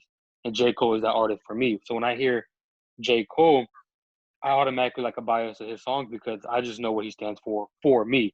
You know what I'm saying? So it's just I just know that songs like this are controversial no matter if he was speaking agreeing with No Name's point or disagreeing with No Name's point. A song like this is controversy just on the topic itself. Right. So I just really don't know like I'm educating myself more on it. I just didn't know the entirety of the track. I just heard the track because it was trending on Twitter.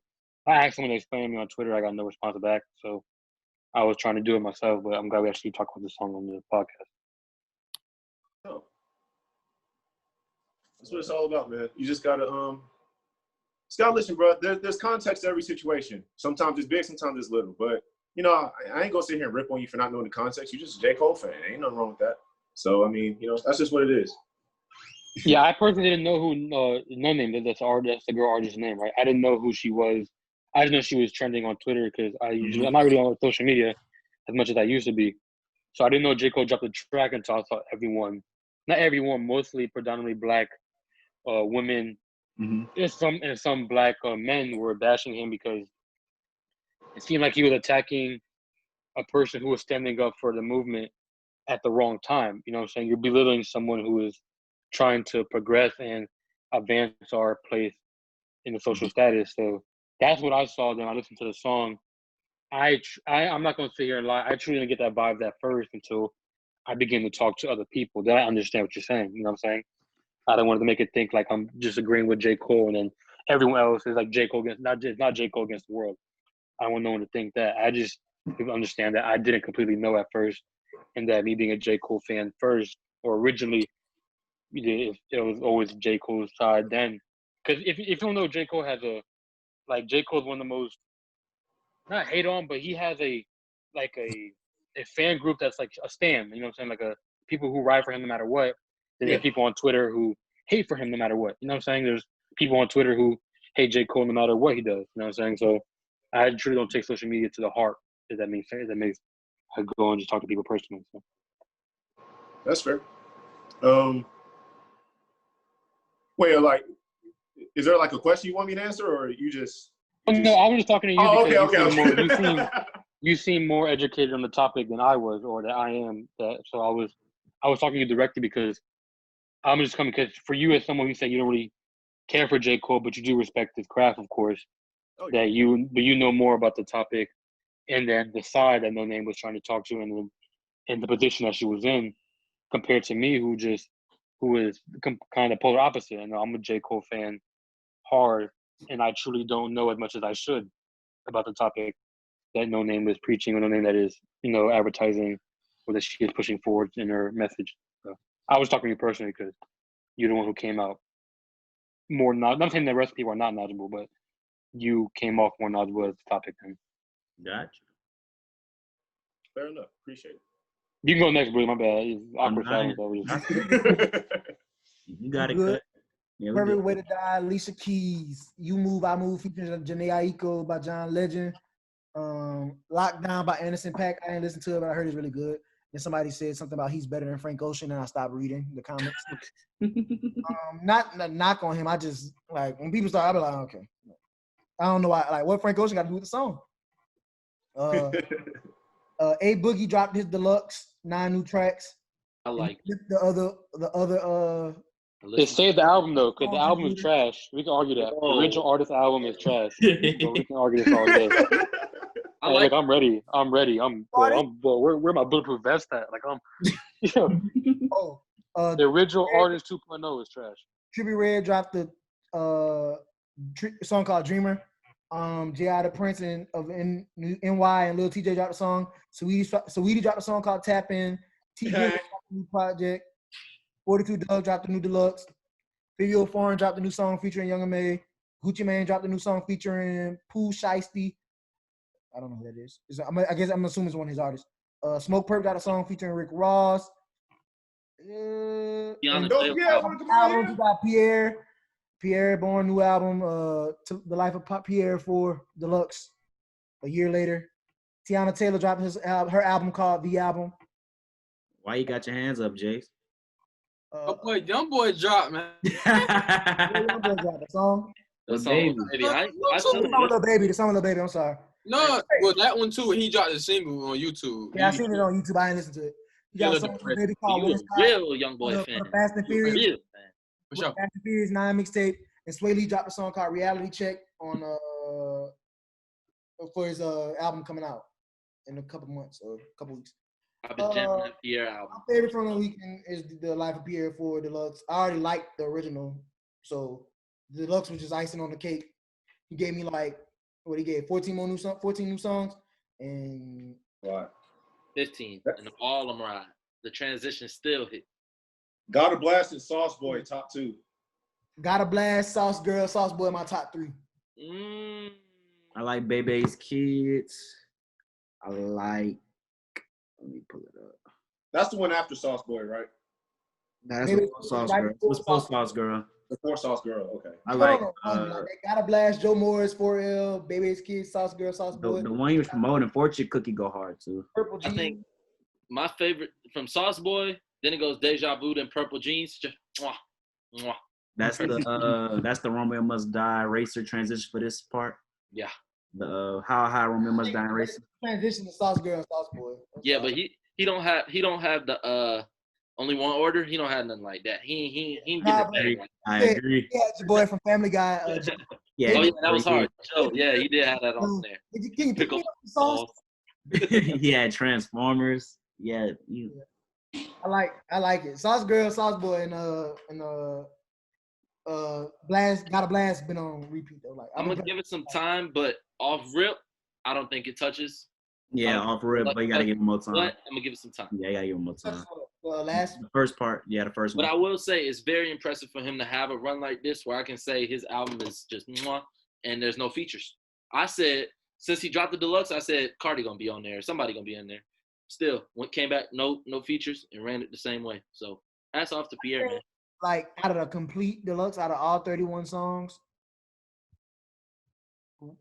Romeo Must Die, Racer, Sauce Girl. I mean, I don't know, but it's hard to choose. There's a lot of good songs. Like it depends on the mood you're in. I'm a real sad boy sometimes, so all the sad stuff be riding.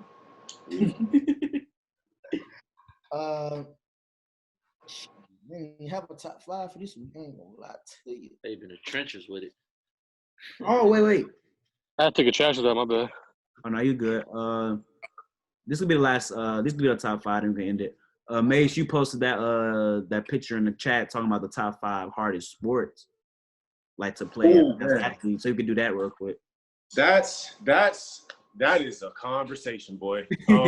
But let's do it in 10 minutes. Yeah. Keep it. Okay, so I box. I don't know if y'all know this. I box, and they have boxing at number 1. I think boxing is top 5 for sure. I don't see any argument as to how you could possibly think that gymnastics isn't number 1. And gymnastics to me is bruh. You got people. You got to do a backflip, land on one foot on a beam, and not wiggle, or else you're gonna get a point. Bruh, gymnastics is crazy.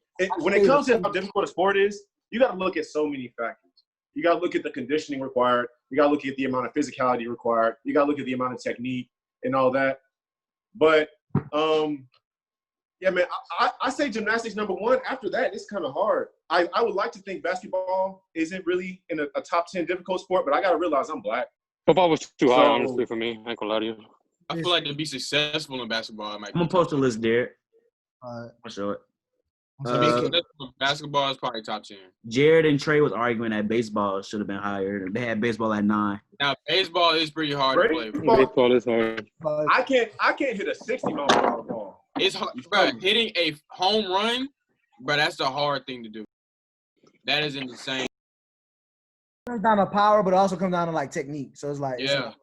Big And throwing a contact. baseball, you might be able to throw a football, but throwing a baseball is so different than throwing a football. You know, to have control of a baseball is the hardest thing. For you to control it, that's like, pitcher's not easy. I know people think you just stand on the mound and throw pitches. No, for you to change speed, for you to finger placement, all that, no, it's hard. And Mace, you box, right? You said. ice hockey's too Yes. on his list. Ice hockey is. Do you think martial arts to make MMA harder than boxing? Okay, that is an interesting conversation. I think Do it in 8 minutes. Okay, I can see why boxing would be higher than MMA because you're only using your you use your whole body, but because it's so intricate in terms of it's literally just it's kind of like this. Boxing is obviously only one part of MMA, duh. But to key in on that one particular aspect of combat takes a lot more focus than being able to say, for instance, I'm in the ring, I'm in the MMA octagon or whatever, and I'm going up against a good boxer, I could just wrestle him. Or I'm going up against a good wrestler, all I gotta do is make sure I don't get taken down. That doesn't exist in boxing. It's just you with boxing. It's just you, your hands, your head, your shoulders, and your waist and your legs. Yeah, And I respect that a you're in lot. a Only tight thing about MMA though, like keep going. I'm actually starting an MMA career, but that's a little bit different. I was just saying that because think about MMA though, because there's MMA, there's fighting styles like BJJ and Muay Thai and Taekwondo that come in contact with you having to, like, it's you having to fight. Like, I don't know, boxing is just one aspect of MMA, so it feels like how could you not include MMA?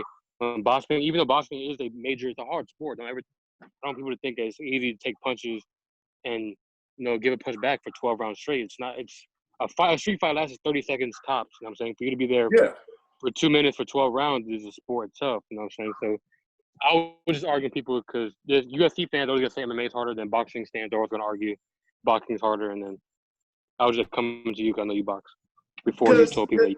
I feel like the thing is, bro, if like I said, if you can't get around, if two boxers are fighting, you cannot get around the fact that you have to beat him up with your hands. If you're, and I think UFC is more entertaining than boxing. I'm a huge fan of both. I could talk for days about either. But I think it's just the amount of options you have in mixed martial arts is why it was lower on the list. Because, for instance, when Conor McGregor lost to Floyd Mayweather, obviously because he's not as good as Floyd Mayweather, but he went into that boxing ring and all he could do was his hands. He couldn't kick him.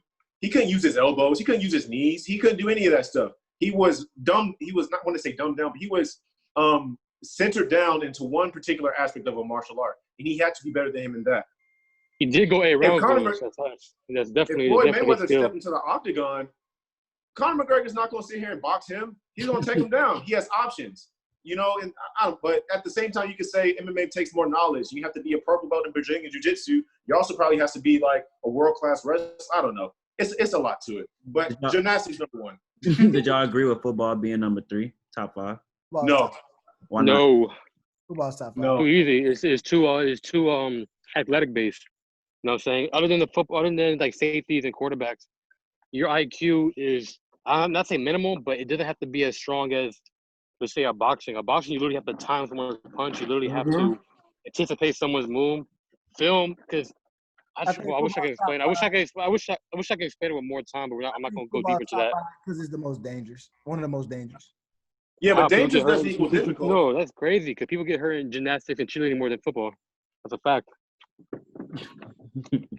It might What hurt. you mean? No. And also, I You feel might like need to show football us should be that broken link, down Dave. because there's a difference between being. It says difficulty. Well, you said more dangerous. what I'm You saying? said more dangerous though. It's more dangerous, but I'm saying the question is about Sports ranked by difficulty. difficulty. Because I like, was just talking- playing quarterback is not the same as playing running back. Like, you know, so football is None of us have pretty much ever been down in the trenches. I think that O-line, D-line play is very What Demond has. well. Yeah, I'm saying, but it's discredited. Man, tell us stop playing with you. I'm saying I feel like that's discredited because it's a lot going on. Especially, I feel like O-linemen are in the worst situation. Yeah, and it's too many different positions in football. Like, for instance, I can't block Demond, and Demond can't guard me on a post route. Like, that's just different. Like, What? listen, I gave you something, then I took something. We ain't got to argue about it, okay? Like, I can't block you, and you can't guard me on a post route. Like, it's just not going to happen. And that's okay. Because football is a very wide range of – everybody on the field has to do something different, bro. So, I don't know. Yeah. It's just – I could agree with gymnastics, and I could keep boxing in there. I think ice hockey got to be in there because What about soccer? I think soccer could be top 5 I say 10, not 5. because of the stamina that's required to play soccer. Ice hockey is definitely number 2. You only get 3 you got to subs. skate. I'd have to write down my sports and make a list. We can come back to this next week. We just gave let's do that next week. Yeah, we just gave him a little teaser. That a podcast?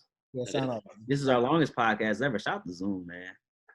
And this will conclude episode 64 of the Pack Life Podcast. Thank you for tuning in. Remember to like, comment, share, and subscribe. We're available to you on Apple Podcasts, Spotify, Stitcher, and YouTube. Follow us at Pack Life Pod or Pack Life Podcast on Facebook, Instagram, and Twitter. Go to gallery view real quick. Beside me, we have Damon, guys. Diagonal, we have my brother Cut Carter. Below me, we have Mace. Yo. Off camera, we got my boy Fave. And he's muted, so he good. Hey, yo. Oh, there you go. And Jace had to go a little bit earlier, but we cool. We appreciate him coming through. Thank you for tuning in. Thank you for rocking with us. Episode 64, we out. And, we got 100 subscribers on YouTube. Shout out to us. Hey. Oh, congrats. Yeah. 2 Virgils. 2 Virgils. Let's make it 3. Oh, yes, sir. We need all of them. We need all of them, like 10 of them. 10,000. And we out of here. New Pack Life.